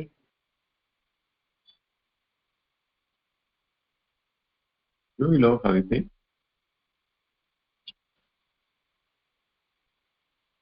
પ્રહૃષ્ટાઃ એટલે આનંદ પામેલા, કુપિત ત્વચઃ એટલે કુપાયેલી ત્વચાવાળા, વિપ્રાહ પ્રાંજલયો, પ્રહૃષ્ટાઃ કુપિત ત્વચઃ વિપ્રાહ પ્રાંજલયો. પછી ક્રોચવું એનો અન્વય થશે અંતમાં ક્રિયાપદ. એટલે આનંદ પામેલા અને કોપેલી ત્વચાવાળા વિપ્રો હાથ જોડીને કહ્યું. કોને કહ્યું? તો યોગ માયયા આરબ્ધ પારમેષ્ઠ્ય મહોદયમ તે પ્રોચું. એટલે યોગ માયાથી પારમેષ્ઠ્ય એટલે પરમેશ્વરથી અધિક શ્રેષ્ઠતા, પારમેષ્ઠ્ય મહોદયમ, એનો આરંભ કરેલ તેવા ભગવાનને આ પ્રમાણે કહ્યું. આ વિશેષણ છે ભગવાનનું છે. યોગ માયયારબ્ધ પારમેષ્ઠ્ય મહોદયમ. તો યોગ માયા, જેને સુબોધનીજીમાં એ રીતે સમજાવ્યું છે કે યોગ માયાનું કામ ભગવાનના માટે લીલાર્થ જે પણ સામગ્રી ઉપલબ્ધ કરાવવું તે છે. એ અપ્રાકૃત સામગ્રીઓ છે. એટલે બ્રહ્મા દ્વારા સૃષ્ટિ જે રચવામાં આવે છે એ જુદી છે, અને યોગ માયા દ્વારા જે કંઈ પણ કરવામાં આવે છે તે જુદું છે. એટલે પરમેષ્ઠી બ્રહ્મા જે છે એના કરતા પણ અધિક શ્રેષ્ઠ યોગ માયાની રચના હોય છે. તો ભગવાન કેવા છે એનું આ વર્ણન ચાલી રહ્યું છે કે યોગમાયા ભગવાનના વૈભવ માટે યોગ્ય પદાર્થો રચે છે. તે પ્રાકૃત નથી, બ્રહ્માએ રચેલા નથી. એ પરમૈશ્વર્ય કરતા પણ અધિક શ્રેષ્ઠ હોય છે. પરમૈશ્વર્યનો મતલબ અહીંયા સમજવાનું છે કે પરમેશ્વરી બ્રહ્માની રચના કરતા પણ અધિક શ્રેષ્ઠ છે. અતઃ પારમેષ્ઠ્યાપેક્ષયાપી મહોદય રૂપાઃ. પરમેષ્ઠીની અપેક્ષા પણ મહોદય રૂપ હોય છે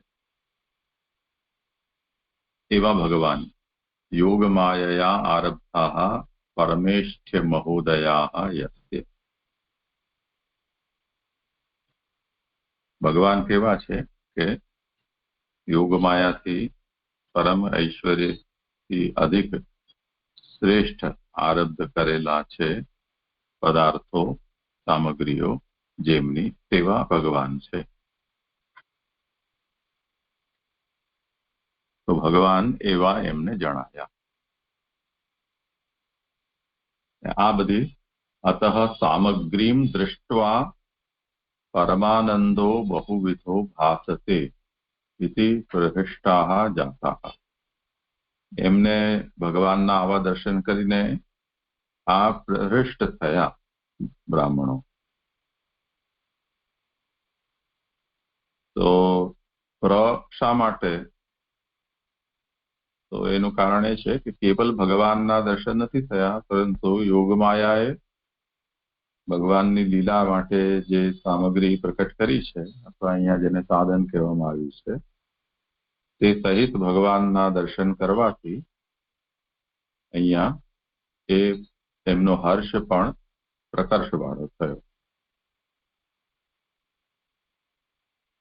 અને પોતે વિપ્ર છે તેમ છતાં પણ, એટલે વિશેષ રૂપથી પૂર્ણ કરનારા છે તેમ છતાં પણ મનસાપી તાદૃશમ ન આકલિતમ, એટલે પોતે એમણે આવું વિચાર્યું પણ ન હોય મનમાં, તે પ્રકારનું પ્રભુનું મહાત્મ્યનું અહીંયા દર્શન થયું. એટલે એ મહાત્મ્ય જ્ઞાનાત પ્રાંજલય. પ્રભુના આવા મહાત્મ્યનું જ્ઞાન થતા, એટલે એમનો બાપ બ્રહ્મા છે તો એમણે બ્રહ્માનું મહાત્મ્ય જાણ્યું હોય, પણ પછી ખબર પડી કે બ્રહ્માનો પણ ઉપર યોગમાયા છે, એના ઉપર પણ ભગવાન છે. તો એ પ્રકારનો મહાત્મ્યનું જ્ઞાન થવાથી હાથ જોડાઈ ગયા.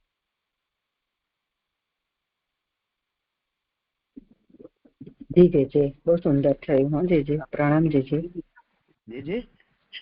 બહુ સુંદર. આનંદ આવ્યો. પ્રણામ. સમજાયું જે ધન્યવાદ. પ્રણામ.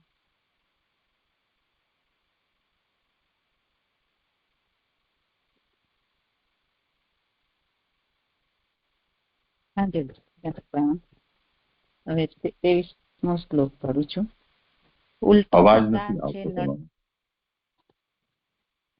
ઉલટું થતા આવે છે હવે? હા કરો પ્રયાસ. ઉલટું થતા જે નડતર થાય તે નીચેના શ્લોકમાં થાય છે. ઉલટું થતાનું છે કે એટલે ભગવાન ધર્મનું રક્ષણ ન કરે તો જે નડતર માટે કે વેદમાર્ગ નાશરૂપ નડતરનું જો ભગવાન આ ધર્મનું રક્ષણ ન કરે તો એ નડતર થાય, એટલે વેદમાર્ગ નાશ થાય. તો હવે એ નીચેના શ્લોકથી આપણને સમજાવે છે. ન ત્વ દ્વિજો ઉત્તમ કુલ યદિ યત ઈ આત્મગોપ વૃષઃ સ્વ અર્હણ સસુમૃતેન તહિ ઇવ નક્ષ્યતિ શિવસ્તવ દેવપંથા લોકગ્રાહિષ્ય વૃષભસ્ય હિ તત્પ્રમાણમ.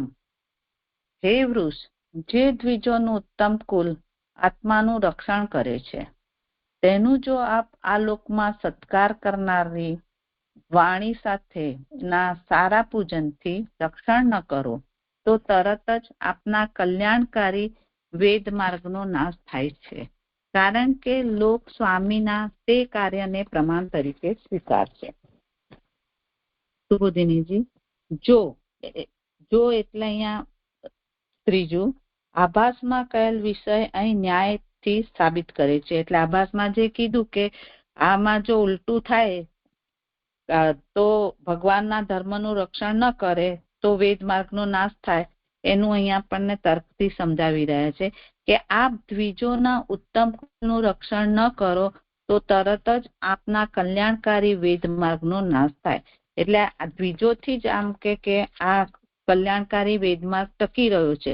અગર જો તેમનું રક્ષણ ન કરવામાં આવે તો એ વેદમાર્ગનો નાશ થાય છે. દ્વિજો થકી જ આ વેદમાર્ગ છે. એમ તેનું કારણ કે લોક આપના તે કાર્યને પ્રમાણ તરીકે સ્વીકારશે. એટલે આપ સ્વામી છો અને આપ સ્વામીનું એ કાર્ય છે તો લોક આપના એ સ્વામીના કાર્યને જ ઉત્તમ ગણીને એ પ્રમાણે એ અનુસરશે. એમ ઋષભસ્ય એ આપણને અહીંયા ગાડી બતાવ્યું. ઋષભસ્ય સ્વામીને જે પ્રમાણ તે લોક સ્વીકારશે. ધર્મ અને જ્ઞાન વાળા ઉત્તમ દ્વિજોનું કુલ એટલે સમૂહ. યદ જે કારણથી અથવા તો જે કુલ. આત્મગોપમ એ જે પહેલા પૂર્વ પક્ષમાં આપેલું છે, પૂર્વમાં આત્મગોપમ આત્માનું અથવા પોતાના આત્મા આપનું રક્ષણ કરે એમ કહેલું છે. એટલે અહીંયા એવી સમજાવી રહ્યા છે કે સ્વામીને જો પ્રમાણ સ્વામીનું જે અનુકરણ જ લોક કરશે એટલે સ્વામીનું જે પ્રમાણ છે તે જ લોક સ્વીકારશે. ધર્મ અને જ્ઞાન વાળા ઉત્તમ દ્વિજોનું કુલ એટલે સમૂહ. જે કારણથી અથવા જે કુલ આત્મગોપમ આત્માનું અથવા પોતાના આત્માનું આપનું રક્ષણ કરે એમ કહેલું છે. એટલે આ પોતાના આત્માનું પ્રથમ રક્ષણ કરવાનું અને પછી જેમ કે આનું રક્ષણ થશે. આત્મા જો સદગુણી હોય તો પોતાના માર્ગે ચાલે. તેથી આત્માનું પ્રથમ રક્ષણ કરવું જોઈએ. એમાં ચોથી ફૂટનોટ છે. આત્માનું રક્ષણ કરનારનું રક્ષણ કરવાથી વેદમાર્ગનું રક્ષણ કેવી રીતે થાય તે અહીંથી દર્શાવે છે કે આત્મા જો સદગુણી હશે તો પોતાનું માર્ગે બરાબર ચાલશે અને એ જ રીતે તે રક્ષણ થશે, વેદમાર્ગનું રક્ષણ થશે. એ અહીંયાથી એ સમજાવી રહ્યા છે કે વેદમાર્ગનું રક્ષણ કેવી રીતે થશે. એમ ત્યાર પછી પોતાના માર્ગનું રક્ષણ કરવું જોઈએ. એટલે પહેલા આત્માનું રક્ષણ કરો અને પછી જે માર્ગમાં હો તે માર્ગનું રક્ષણ કરવું જોઈએ. પોતાના આત્મા તરફ જે માર્ગથી જેઓ જાય છે તે પોતાનો માર્ગ છે. હવે પોતાનો માર્ગ એનું પાંચમી છે કે આ વાક્યથી વેદ માર્ગ પોતાનો એટલે ભગવાનનો માર્ગ હોવાનું સિદ્ધ કરે છે. તો જે માર્ગથી જાઓ છો તે જ પોતાનો માર્ગ એટલે ભગવાનના માર્ગ છે. માર્ગથી જેઓ જાય છે તે પોતાનો માર્ગ છે. એટલે આત્મા તરફથી જે જાય છે તો એ ભગવાનનો માર્ગ છે. તેમાં પણ ભક્તોને આપવામાં અડચણો હોય તો તે દૂર કરવી તે રક્ષણ છે. એટલે એમાં છઠ્ઠી ફૂટનો છે. તેમાં પણ એટલે પોતાના માર્ગ વેદ માર્ગમાં પણ માર્ગના પ્રવાહનું રક્ષણ કરવાથી જ માર્ગનું રક્ષણ થાય છે એવો અર્થ છે. એટલે આ જે માર્ગનું રક્ષણ કરવું એ જે પ્રવાહમાં હોય એટલે કે જે માર્ગમાં હોઈએ એનું આપણે રક્ષણ કરવું જોઈએ એમ છે. તેમાં ભક્તોનું પ્રવાહમાં એટલે આ પ્રવાહમાં જે અડચણો આવતા હોય એની અડચણો દૂર કરે તો જ એનું રક્ષણ થશે. ભગવાનનું રક્ષણ કરનાર તેઓ જે ધર્મ અને જ્ઞાન વાળા અને ભક્તિ માર્ગની પ્રવૃત્તિ કરાવનારા હોય તો તેઓ રક્ષણ કરવા યોગ્ય છે એવો અર્થ છે. હવે એમાં સાતમી પૂછ ભગવાનનું રક્ષણ કરનાર તેઓ એટલે બ્રાહ્મણો. તો આ ભગવાનનું રક્ષણ કરનાર બ્રાહ્મણો એ શું છે કે તેઓ જો ધર્મ અને જ્ઞાન વાળા અને ભક્તિ માર્ગની પ્રવૃત્તિ કરાવનારા હોય તો તેઓ રક્ષણ કરવા યોગ્ય છે. અગર જો એ ના હોય તો પછી એનું રક્ષણ કરવા યોગ્ય નથી. પણ જ્ઞાન વાળા અને ભક્તિ માર્ગના હોય તો જ એ રક્ષણ કરવા યોગ્ય છે. હવે એ કેવી રીતે રક્ષણ કરવા યોગ્ય છે તે એને 3 પ્રકારથી સમજાવે છે. સ્વરૂપથી, સંતોષ કરીને, પછી અંદરથી અને પ્રતિષ્ઠા કરાવીને અને બહારથી એમ 3 પ્રકારે તેનું રક્ષણ થાય છે. હવે એ એટલે 3 સ્વરૂપે બતાવ્યું, સ્વરૂપથી, અંદરથી અને બહારથી. હવે કેવી રીતે છે તે હવે સમજાવે છે કે સ્વરૂપથી રક્ષણ તો અવતારો કરે જ છે. એટલે જ્યારે ધર્મની જ્ઞાની થાય છે ત્યારે જે પ્રભુ અવતાર ધારણ કરે છે તેવી રીતે સ્વરૂપથી તે રક્ષણ અવતારથી કરે છે. હવે અંદરથી અને બહારથી કરવાના રક્ષણ કયા? જે સત્કાર કરનારી વાણી સાથેના સારા પૂજનથી શબ્દોથી કહેલ છે, અને સારું અર્હરણ પૂજન કરવાથી કાયાથી થાય તેવું છે. એટલે એક સ્વરૂપથી બતાવ્યું, પછી બીજું અંદરથી અને બહારથી કીધું. તો સ્વરૂપથી રક્ષા અવતાર ધારણ કરીને થાય છે. બીજું અંદરની રક્ષા અંતઃકરણમાં સંતોષ અને સ્વમધુર વાણીથી થાય છે. અને ત્રીજું બહારની રક્ષા સારી રીતે કાયાથી પૂજન કરવાથી થાય છે. આવી રીતે 3 પ્રકારે એમને બતાવ્યું.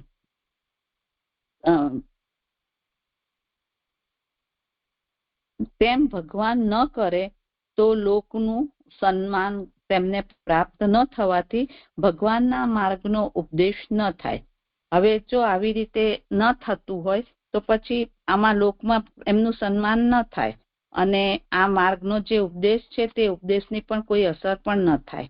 એટલે ઉપદેશ એનો સફળ ન થાય એમ. અને સત્કાર કરનારી વાણીથી અંદરથી પૂજન થાય છે. આથી સર્વ તરફથી સંતોષ થવાનું કહેલું છે. જો આવી રીતે સત્કાર કરે વાણીથી તો એનો એક સંતોષકારક કે રિઝલ્ટ આવે છે અને સંતોષ પણ પ્રાપ્ત થાય છે.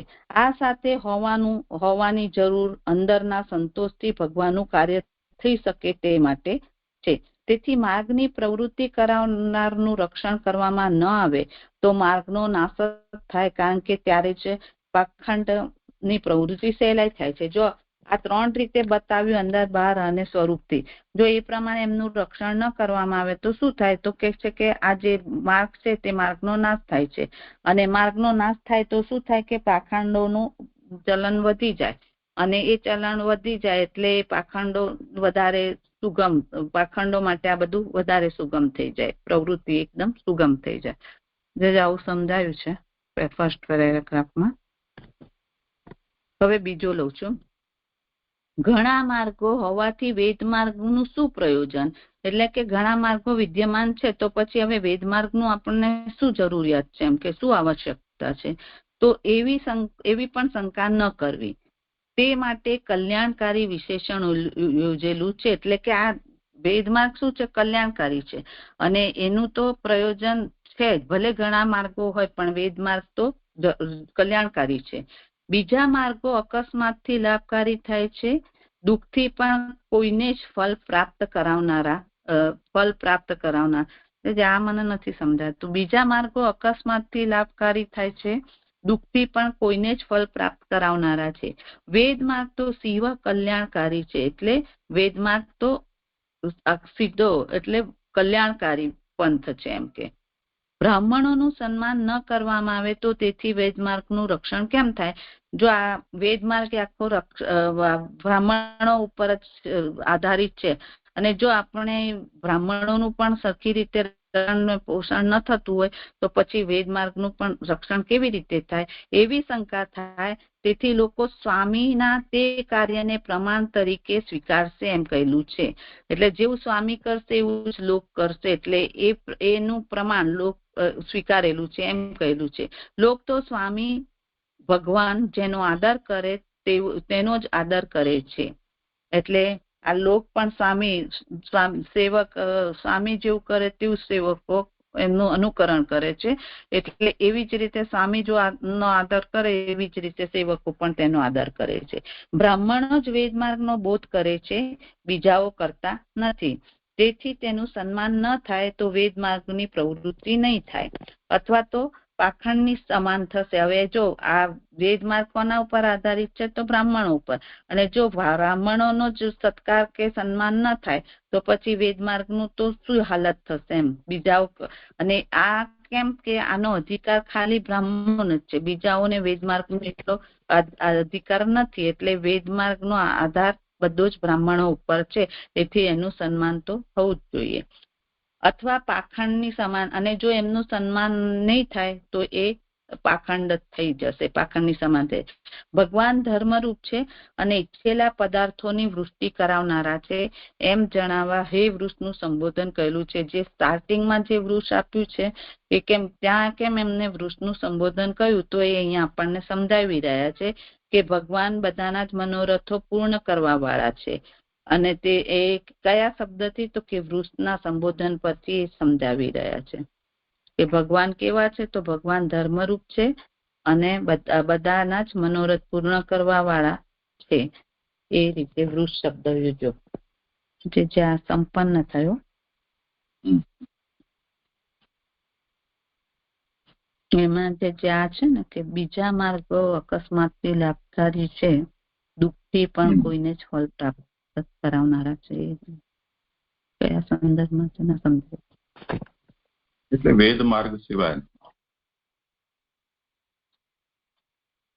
પણ એ અકસ્માતથી લાભકારી એટલે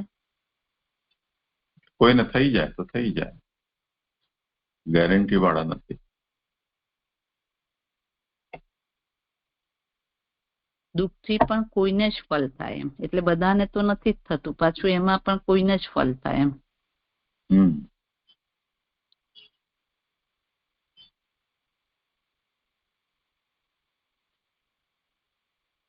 કરો બોલે આગળ. મારા સંપન્ન કહ્યું. અચ્છા, દંડવત પ્રણામ બેન.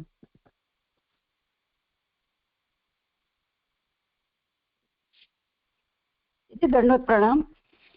હવે આગળનો ક્રમ મારે છે, એટલે આપણે 22 અને 23 બે શ્લોકની અંદર બ્રાહ્મણનું રક્ષણ કેમ કરી રહ્યા છે પ્રભુ, અને એમનું જે આ રીતે સરાહના કરી તે આપણે જોયું.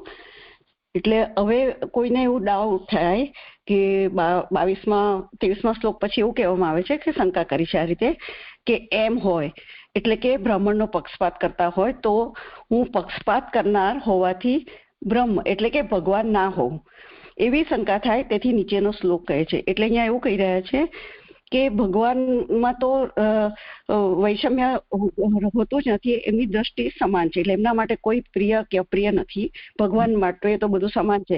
તો જો આ રીતે બ્રાહ્મણ તરફ પક્ષપાત કરે તો એ બ્રહ્મ ના કહેવાય, એટલે કે ભગવાન ના કહેવાય. એવી રીતે અહીંયા આગળ શંકા કરી છે. એના માટે હવે એના ઉત્તરમાં આ નીચેનો શ્લોક આવે છે. તત્તેન ભીષ્ટમિવ સત્વનિધે વિર્ધિત્સો ક્ષેમમ જનાય નિજ શક્તિ વિરુદ્ધ ઉદ્ધાર કરનાર નૈતાવતા અધિપતેર્વત વિશ્વભર્તુમ સ્તેજ ક્ષતમ ત્વવનતસ્ય સ તે વિનોદઃ. સત્વના નિધિરૂપ લોકનું રક્ષણ કરવાની ઈચ્છાવાળા, પોતાની શક્તિઓથી શત્રુઓનો ઉદ્ધાર કરનારા આપનું તે ન ઈચ્છેલા જેવું છે. અહો, વિશ્વનું પાલન કરનાર અધિપતિ નમન કરે એટલાથી તેમના તેજની હાનિ થતી નથી. આપનો તે વિનોદ છે. સુબોધનીજી, તે એટલે બ્રાહ્મણોનું રક્ષણ કરવા એટલે કે તેઓનું સન્માન કરવું તે આપનું ન ઈચ્છવા જેવું છે. અહીંયા 1 નંબરની ફૂટનોટ છે. પક્ષપાત કરાવનારું હોવાથી ઈચ્છેલું નથી, વળી રક્ષણ કરવા સન્માન કરેલું હોવાથી બીજાને માટે કરેલું છે. તેથી પક્ષપાત ન થવાથી બ્રહ્મપણાની હાનિ થતી નથી, એવો અર્થ છે. એટલે અહીંયા જે ભગવાને બ્રાહ્મણોનું રક્ષણ કરવા માટે જે અથવા તેમનું સન્માન કરવાનું જે કીધું તે આગળના શ્લોકોમાં આપણે જે જોઈ ગયા તે પ્રમાણે, તો એની પાછળનું કારણ એવી રીતે સમજાવે છે કે એની પાછળનો હેતુ તો શું છે ભગવાનનો, કે બીજાના પરોપકાર માટે કરેલું છે. એમાં કોઈ બ્રાહ્મણના એનો અર્થ નથી કે બ્રાહ્મણ માટે પક્ષપાત છે એમ. એટલે રક્ષણ કરવા સન્માન કરેલું હોત એટલે કોનું કોઈ ધર્મનું રક્ષણ અથવા વેદના એટલે કે શાસ્ત્રનું રક્ષણ કરવા કર્યું છે, એટલે બીજાને ઉપયોગી થવા માટે કર્યું છે. એટલે એમનો પક્ષપાત નથી પણ અને બ્રહ્મપણાની તેથી એમની હાનિ પણ નથી. એ પહેલી ફૂટનોટમાં કીધું. અથવા ગયા શ્લોકમાં વેદ માર્ગનો નાશ કહેલો હોવાથી તે તે એટલે આજે તે મૂળમાં જે તે છે તત્તે એટલે તે એટલે અહીંયા આગળ એ શબ્દનો અહીંયા અર્થ કર્યો કે તે એટલે કોણ? તો જે આ બ્રાહ્મણોની રક્ષા કરવા માટે જે ભગવાને કર્યું તો એ યોગ્ય જ છે એમ.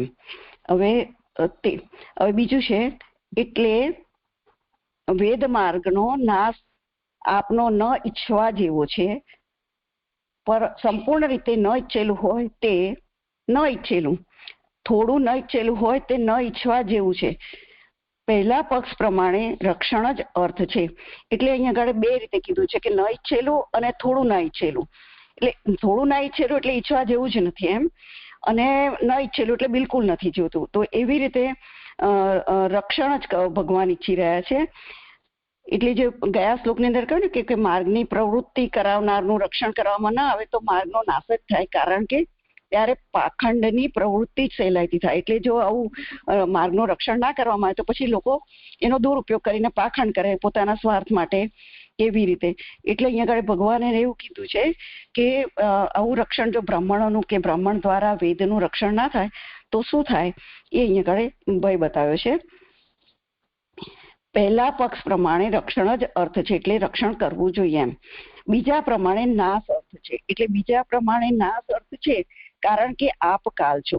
એટલે બીજી રીતે એવી રીતે કહે છે કે બ્રાહ્મણોનું તો રક્ષણ કરવું જોઈએ પણ ન ઈચ્છવા જેવા, એટલે કે જે થોડું ન ઈચ્છેલું કહેલું છે એટલે કે કોના માટે ન ઈચ્છેલું કે જે પાખંડ વાળા છે, તો એવા અર્થની અંદર છે કે આપ કાલ છો. પહેલા પક્ષ પ્રમાણે રક્ષણ જ અર્થ છે અને બીજા પ્રમાણે નાશ અર્થ છે, કારણ કે આપ કાલ છો અને સર્વ કરનારા છો. અહીંયા 2 નંબરની ફૂટનોટ છે, 2 વાર આવી છે કે આપ કાલરૂપ હોવાથી રક્ષણ આપનું ઈચ્છેલું નથી અને સર્વ કરનારા હોવાથી વેદનો નાશ આપનું ઈચ્છેલું નથી. એટલે વેદનો નાશ પણ આપ ઈચ્છા નથી કરતા અને કાલરૂપ છો તો રક્ષણ આપનું ઈચ્છેલું. એટલે એ કાલરૂપ છે એટલે જીવોનો જે લય કરે છે અથવા તો જન્મ મરણમાં નાખે છે એ બધી કાલની જે ક્રિયાઓ ચેષ્ટાઓ છે એ પણ પ્રભુ ઈચ્છી રહ્યા છે અને એક બાજુ વેદનો એમને નાશ પણ નથી કરવો. એટલે 2 વિરોધાભાસ અહીંયા આગળ લાગે છે. તો તેનું કારણ શું કહે છે કે ભગવાન કેવા છે? સત્વના નિધિરૂપ શબ્દથી કહેલું છે. એટલે ભગવાન સત્વના નિધિરૂપ છે. એટલે એનાથી શું કહે છે કે ભગવાન કાલ તરીકે પણ પોતાની કરી રહ્યા છે કાર્ય અને બીજી બાજુ વેદનું રક્ષણ પણ કરી રહ્યા છે. એટલે બંને કરવાનું ભગવાનમાં સામર્થ્ય છે કારણ કે સત્વના નિધિરૂપ છે. સત્વના નિધિનું ઈચ્છેલું રક્ષણ છે, નાશ તો ઈચ્છેલો નથી. એટલે સત્વના નિધિ છે એટલે ભગવાન વેદ માર્ગનું એટલે કે બ્રાહ્મણનું રક્ષણ ઈચ્છે છે, નાશ ઈચ્છેલો નથી. તે જ તેમ કરવા ઈચ્છે છે, તેથી કરવાની ઈચ્છા વાળા એમ કહેલું છે. એમાં 3 નંબરની ફૂટનોટ છે. તે જ એટલે સત્વના નીતિ, એટલે ભગવાન સત્વના નીતિ છે અને તે જ એટલે એ પોતે જ પણ એમ કરવા ઈચ્છે છે, તેથી કરવાની ઈચ્છા વાળા એમ કહેલું છે. એટલે ભગવાન વેદ માર્ગનું એટલે કે બ્રાહ્મણોનું રક્ષણ કરવા ઈચ્છીએ છે. એ આ એકનું જે છે એનું અહીંયા આગળ સત્વના નિધિ સ્વરૂપનો જે શબ્દ વાપરે છે ભગવાન માટે વિશેષણ, એનો અહીંયા સમજાયો. તે લોકનું રક્ષણ કરવા ઈચ્છે છે, એટલે લોકનું રક્ષણ કરવું છે એટલે વેદ માર્ગનું રક્ષણ કરવું છે અને વેદ માર્ગનું રક્ષણ કરવા માટે બ્રાહ્મણોનું રક્ષણ કરવું છે. કારણ કે જેમનો જન્મ થાય છે તેઓ પોતાના જ કૃત્યથી સારી રીતે રહે છે. એમાં પોતાના એટલે 4 નંબરની ફૂટનોટ છે. પોતાના એટલે ભગવાનના, એટલે જેનો કઈ જન્મ થાય છે ભૂતલ પર જે જીવો આવે છે તો એ જન્મ થાય છે તેઓ પોતાના કૃત્યથી સારી રીતે રહે છે, એટલે કે ભગવાન તેનું પોષણ કરે છે. એટલે ભગવાને ઉત્પત્તિ જે સર્ગ લીલા કરી છે તો એનાથી એ ભગવાન પોષણ પણ કરે છે. એટલે ભગવાનના બધા જ ગુણો એની અંદર બિરાજે છે, દરેક રીતે કાર્ય કરે છે, ઉત્પત્તિ, સ્થિતિ અને લય. અથવા નાશ સત્વના નીતિનો ઈચ્છેલો નથી, લોકનું રક્ષણ કરવું એ તેનો નાશ છે. એટલે 5 નંબરની ફૂટનોટ છે. તેનો એટલે વેદનો, એટલે અહીંયા લોકનું રક્ષણ કરે તો વેદનો નાશ થાય અને વેદનું રક્ષણ કરવા જાય તો જીવો મુક્ત થઈ જાય તો પછી એનો જે સર્ગનો જે પ્રભુની જે સૃષ્ટિ લીલા છે એ નહીં રહી જાય. એવું મને જે સમજાય છે. પછી આપ કરાવજો, આમાં થોડો સંતોષકારક નથી લાગતો આ જવાબ મારો. લોકનું રક્ષણ કરવું એ તેનો નાશ છે, એટલે કે વેદનો નાશ છે. 5 નંબરની જે ફૂટનોટ છે એટલે વેદનો નાશ છે. ઉત્પત્તિ થવાથી વેદનો નાશ જ થાય છે, એટલે એ જ રીતે અહીંયા આગળ 6 નંબરની ફૂટનોટ છે.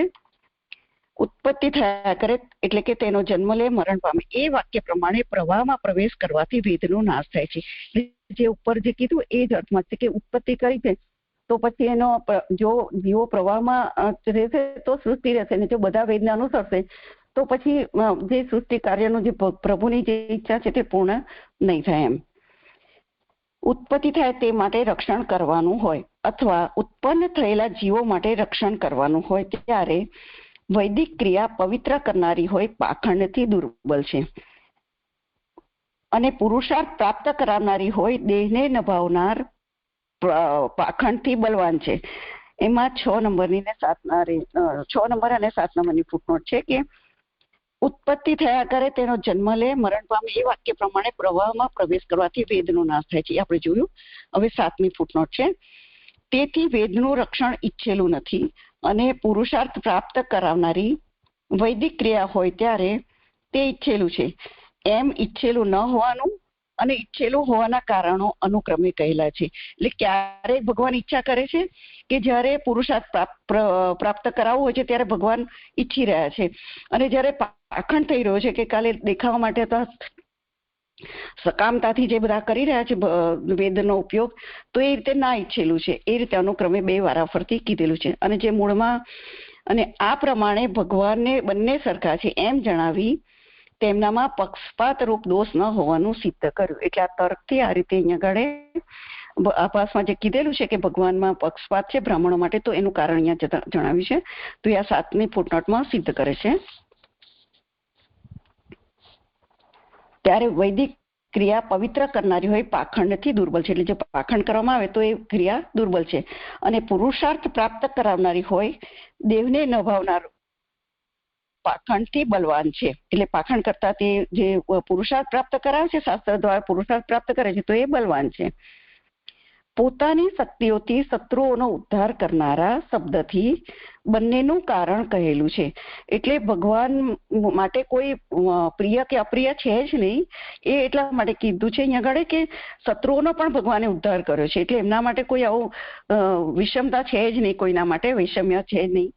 એટલે પોતાની શક્તિઓથી શત્રુઓનો ઉદ્ધાર કરનારા શબ્દથી બંનેનું કારણ કહેલું છે. એટલે ભગવાને શત્રુઓનો પણ ઉદ્ધાર કર્યો છે, તો એ રીતે ભગવાન સમ છે. એમ પોતાની અસાધારણ શક્તિઓથી ઉદ્ધાર કરેલો છે શત્રુઓનો જેમણે, તેવા ભગવાન છે. એટલે ભગવાને ની આ અસાધારણ શક્તિઓ છે કે જેના દ્વારા ભગવાને, એટલે ભગવાનમાં અનેક શક્તિઓ બિરાજે છે, એમાં અસાધારણ શક્તિથી ભગવાને શત્રુઓનો ઉદ્ધાર પણ કરેલો છે. એટલે ભગવાન બધું કરવા સમર્થ છે. એમ બંનેમાં ભગવાનની શક્તિથી જ વિઘ્નો થતા નથી. એટલે બંનેમાં એટલે કે બ્રાહ્મણમાં અને વેદમાં, એટલે બંનેની અંદર ભગવાનની શક્તિ બિરાજી રહી છે. બ્રાહ્મણની અંદર પણ ભગવાન શક્તિ પ્રદાન કરેલી છે, અને વેદની અંદર પણ ભગવાન બિરાજી રહેલા છે. તો એ બંનેમાં ભગવાનની શક્તિથી વિઘ્નો થતા નથી. એટલે જે કઈ બ્રાહ્મણનું પણ રક્ષણ થાય છે અને વેદનું પણ રક્ષણ થાય છે, એની અંદર ભગવાનની શક્તિ જ કાર્ય કરી રહી છે. છતાં પણ પોતાની અંદર દોષ ઉત્પન્ન કરવાથી પરોપકાર થાય છે, જ્યારે ધર્મનું રક્ષણ કરવામાં તો એક જ દોષ છે. અહીંયા 8 નંબર એવી શંકા થાય તેથી ઉત્તરાર્ધ કહેલો છે. આમાં 8 નંબર જે ભગવાનમાં પોતે દોષ એટલે નમન કર્યું છે એ દોષ રૂપ બતાવ્યું, અને ધર્મનું રક્ષણ કરવો એ અહીંયા એવી રીતે 8 અને 9 હલકાને નમન કરવા રૂપ દોષ ઉત્પન્ન કરવાથી બ્રાહ્મણોના સન્માનરૂપ પરોપકાર થાય છે. એટલે અહીંયા ભગવાને બ્રાહ્મણને નમન કર્યું છે, તો ભગવાન તો પુરુષોત્તમ છે, એટલે અહીંયા હલકા એટલે અહીંયા વિપ્રોના અર્થમાં લખ્યું છે કે ભગવાને વિપ્રોને નમન જે કર્યું તો એ બ્રાહ્મણોના સન્માનરૂપ પરોપકાર છે. પરોપકાર એટલે બીજાને ઉપકાર થાય, કે જે કોઈ શ્રેષ્ઠી કરે તો એનો અમલ પાછળ પણ કરનારા, એને અનુસરનારા કરે, એવી રીતે અહીંયા આગળ પરોપકાર કર્યો છે. અને 9મી ફૂટનોટ છે કે એક જ એટલે મુખ્ય જ દોષ, એવું નાનું પુરુષોત્તમજી કહી રહ્યા છે કે એક જ એટલે એક જ દોષ ભગવાનનો આ રીતે દેખાઈ રહ્યો છે, પણ છે નહીં ખરેખર. એ અહીંયા પછી આગળ નાનુભાઈ એવું કહે છે કે અહીં પક્ષપાતનો દોષ કહેલો જણાય છે. એટલે અહીંયા આગળ જે એક દોષ છે, ભગવાને નમન કર્યું છે બ્રાહ્મણને, વિપ્રોને, તે તો એ પક્ષપાતને જે દોષ કહેલો છે તો કેવી રીતે છે કે પોતાની અંદર દોષ ઉત્પન્ન કરવાનું કહ્યું, તે હલકાને નમન કરવાનો દોષ કયો, તે દોષ જ નથી એમ આગળ જણાવે છે. એટલે આ જે છે તે પરોપકાર કરાવનાર હતો, જે આપણે ઉપર 8 નંબરની ફૂટનોટમાં કર્યું. એટલે અહીંયા આગળ ભગવાને આ જે નમન કર્યું છે તો એ દોષરૂપ નથી, એમ એ તો પરોપકાર કરવા માટે કરેલું છે, એવું નાનુભાઈ સમજાવે છે. એવી શંકા થાય તેથી ઉત્તરાર્ધ કહેલો છે. એટલે અહીંયા ઉત્તરાર્ધ ની અંદર કહ્યું છે ને કે વિશ્વ મને નથી સમજાતું. ઉત્તરાર્ધ ની અંદર પોતે નમન, તેથી ઉત્તરાર્થ કહેલો છે. ભગવાન પોતે માત્ર નમન કરે તે દોષ નથી, કારણ કે નમ્ર રહેનારનું નમન એવી વ્યુત્પત્તિ છે. અહીંયા જે 2 નંબર ફૂટનોટમાં લખી છે પણ તમે ગઈ વખતે એને ચકાઈ દીધેલી છે. હલકા પુરુષોનું જ નમ્રપણું હલકાઈ જણાવે છે. ઉત્તમ પુરુષોનું નમ્રપણું તો ભાર એટલે કે ઉત્તમપણું સૂચવનારું છે, કારણ કે જેઓ ઘણા ભારવાળા હોય છે તેઓ નમ્ર થાય છે. એટલે અહીંયા આગળ ભગવાનની ઉત્તમતા અહીંયા બતાવી છે કે ભગવાન ઉત્તમ છે, અને ઉત્તમ કેવી રીતે છે કે એટલે એ નમન કરે છે તેમાં એમનું હલકાપણું નથી, પણ એમની ઉત્તમતા છે. જેવી રીતે કે વૃક્ષની અંદર ફળનો વધારે જથ્થો હોય ત્યારે એના ભારથી નમી જાય છે, તો એનો ગુણ છે, એનો દોષ નથી. એવી રીતે અહીંયા આગળ કે કારણ કે તેઓ ઘણા ભારવાળા હોય છે તેઓ નમ્ર થાય છે. તેથી માત્ર નમ્રપણું અથવા નમ્ર ન હોવાપણું દોષરૂપ અથવા ગુણરૂપ નથી. એટલે નમ્ર હોવું અથવા નમ્ર પણ ન હોવું એ કઈ દોષ અને રૂપ નથી ગણતી, એ અવસ્થા પ્રમાણે છે. એટલે અહીંયા ભગવાન એ રીતે અહીંયા આગળ નમન કર્યું છે એમ. તેથી આપનું ઉત્તમપણું પ્રસિદ્ધ હોવાથી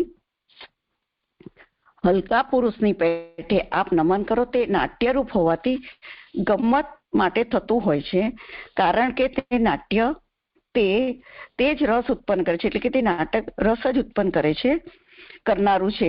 એટલે એ ભગવાને ખાલી નમન કર્યું છે એ નાટ્ય રૂપ છે.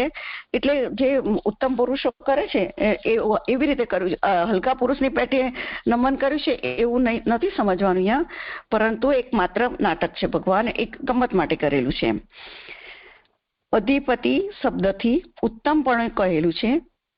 એટલે અહીંયા ભગવાન કોણ છે તો અધિપતિ છે, તો એ અહીંયા એમનું આ ઉત્તમપણું છે. એટલે ભગવાન એટલા ઉત્તમ છે, એ અધિપતિ છે. સ્વસ્તિ અને સન્માનનું જ્ઞાન ન હોવાથી અહો એમ હર્ષ દર્શાવવા કહેલું છે. અહીંયા આગળ ભગવાનના જે દર્શન થયા છે ત્યાર પછી આ સનકાદિક ઋષિઓએ આ રીતે અહો શબ્દથી એમનું સંબોધન કર્યું છે. વિશ્વનું પાલન કરનાર શબ્દથી પણ મહાત્મય જણાવેલું છે, કારણ કે જે વિશ્વનું પાલન કરે તે લોકમાં ભારથી દબાયેલાઓની પેઠે નમ્ર હોય છે. એટલે ભગવાન કેવા છે કે અધિપતિ છે, તો વિશ્વનું પાલન કરનારા છે, અધિપતિ છે, તો એ નમ્ર છે હોય, કારણ કે ભગવાનની ઉપર આખા વિશ્વનું પાલન કરી રહ્યા છે, એટલે માટે ભગવાન નમ્ર છે. તેમ ન હોય તો લોકો પતિના બહારની પ્રશંસા ન કરે. તેથી આપને એટલે કે ભગવાનને નમન કરવાના 2 પ્રયોજન છે. અહીંયા ફૂટનોટ રહી ગઈ 10 નંબરની. સ્વસ્તિ અને સન્માનનું જ્ઞાન એટલે વેદનો નાશ ન કરવાના અને પોતાનું સન્માન કરવાના તાત્પર્યનું જ્ઞાન. પોતાનું એટલે અહીંયા ભગવાને જે એમનું સન્માન કર્યું છે એ અર્થમાં ઋષિ બોલી રહ્યા છે. અને સન્માનનું જ્ઞાન એમને નથી, એટલે ભગવાનને આવું નથી અમને જ્ઞાન, એ રીતે અહીંયા અહો એવું રીતે હર્ષ દર્શાવવા માટે સંબોધન કરેલું છે. એટલે ભગવાન વિશ્વનું પાલન કરનારા છે, એટલે આ રીતે ભગવાને અહીંયા નમ્ર ઉત્તમપણું એમનું પ્રગટ કર્યું છે અહીંયા આગળ નમ્રતા દ્વારા. અને લોકોના પતિના ભાવની પ્રશંસા ના કરે. એટલે જે જગતની અંદર પણ જયારે મોટા માણસોની પ્રશંસા કરે છે તો એમની મોટાઈ બતાવવા કરે છે. એટલે તેથી આપને નમન કરવાના 2 પ્રયોજન છે. એક, લોકને પોતે પતિ હોવાનું જ્ઞાન થાય, એટલે ભગવાન નમન કરવાની પાછળનું કે લોકની અંદર ભગવાન પાલન કરનારા છે, પતિ છે. અને બીજું કે પોતાને માટે તો વિનોદ વિનોદ થાય. નમન કરનારનો તે નમનરૂપ પદાર્થ આપનો વિનોદ છે, એવો સંબંધ છે. એટલે ભગવાન આ રીતે વિનોદ કરી રહ્યા છે, નમન કરી છે. નમનરૂપ પદાર્થ તો ભગવાન માટે સહજ એટલે વિનોદ છે, એમ એક લીલા છે, એવો સંબંધ છે. આથી દોષ ટાળેલો છે. એટલે ભગવાને જે દોષ આગળ જે કીધું કે બ્રાહ્મણ પ્રતિ પક્ષપાત કરે છે જે મૂળ આભાસમાં, તો એને અહીંયા આગળ જોડી જ રહે છે કે આ રીતે ભગવાને એક જાતનું લીલા કરી છે નમન કરીને, એમાં એમનો કોઈ દોષ નથી એમ. અને એવી રીતે અહીંયા આગળ આ શ્લોક પૂર્ણ થાય છે. જે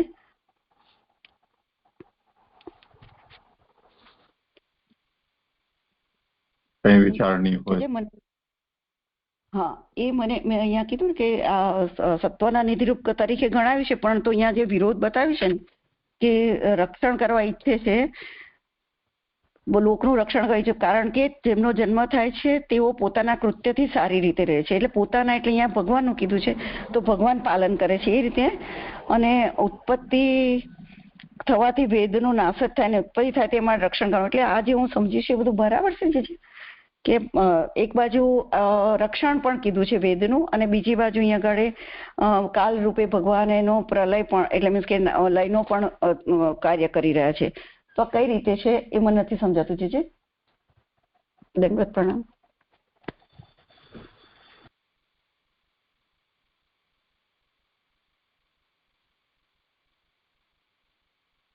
આ કોઈને સમાધાન કરવું.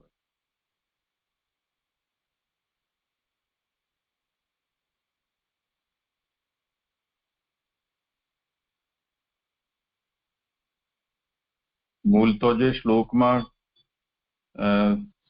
સ્તુતિ કરી રહ્યા છે, 23મા શ્લોકમાં જે વિષયનું નિરૂપણ કરવામાં આવ્યું એના આધારે ભગવાન એમ કહે કે ભગવાનમાં વિષમતા દોષ આવે, અને વિષમતા દોષ આવે તો એ બ્રહ્મ ન રહી જાય. તો એ દોષનું અથવા એ શંકા છે એનું વારણ અહીંયા સનકાદિક કરી રહ્યા છે. અને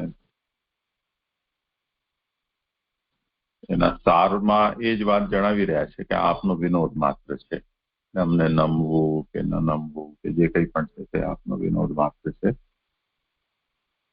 એટલે વિષમતા જે છે એ અહીંયા કોઈ બીજા અભિપ્રાયથી છે યદી છે તો.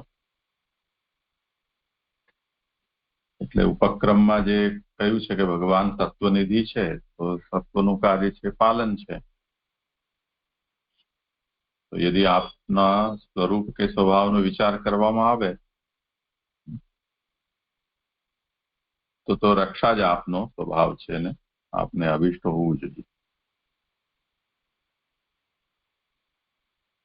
અને બીજી તરફ જો ભગવાનને કાલ સ્વરૂપ ગણવામાં આવે તો કાલ તો પાલન કરવાથી રહ્યું.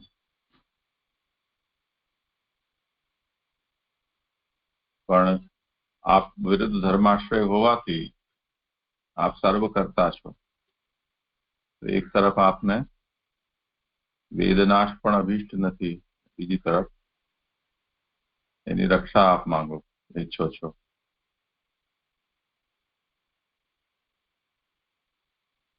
એમાં વિરોધ કેવી રીતે થાય છે કે યદી આપ લોક રક્ષા કરો તો વેદનાશ થાય.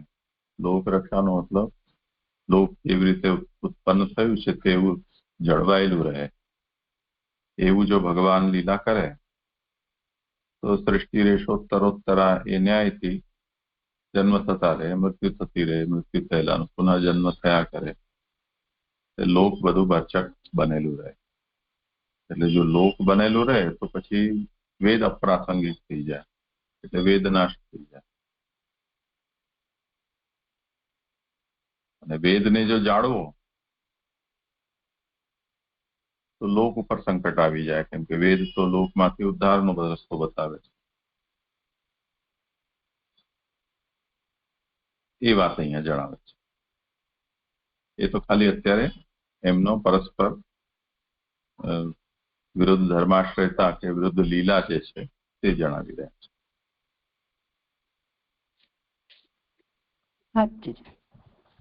હા, થયું, સરસ થયું. એટલે આ થોડુંક ઈચ્છેલું થોડુંક નહીં ઈચ્છેલું એવી રીતે બે વિરોધ શબ્દો વાપર્યા છે ને, એટલે થોડું કન્ફ્યુઝ હતું. ભલે આગળ કરું છે? ના, હવે કાલે કરીશું.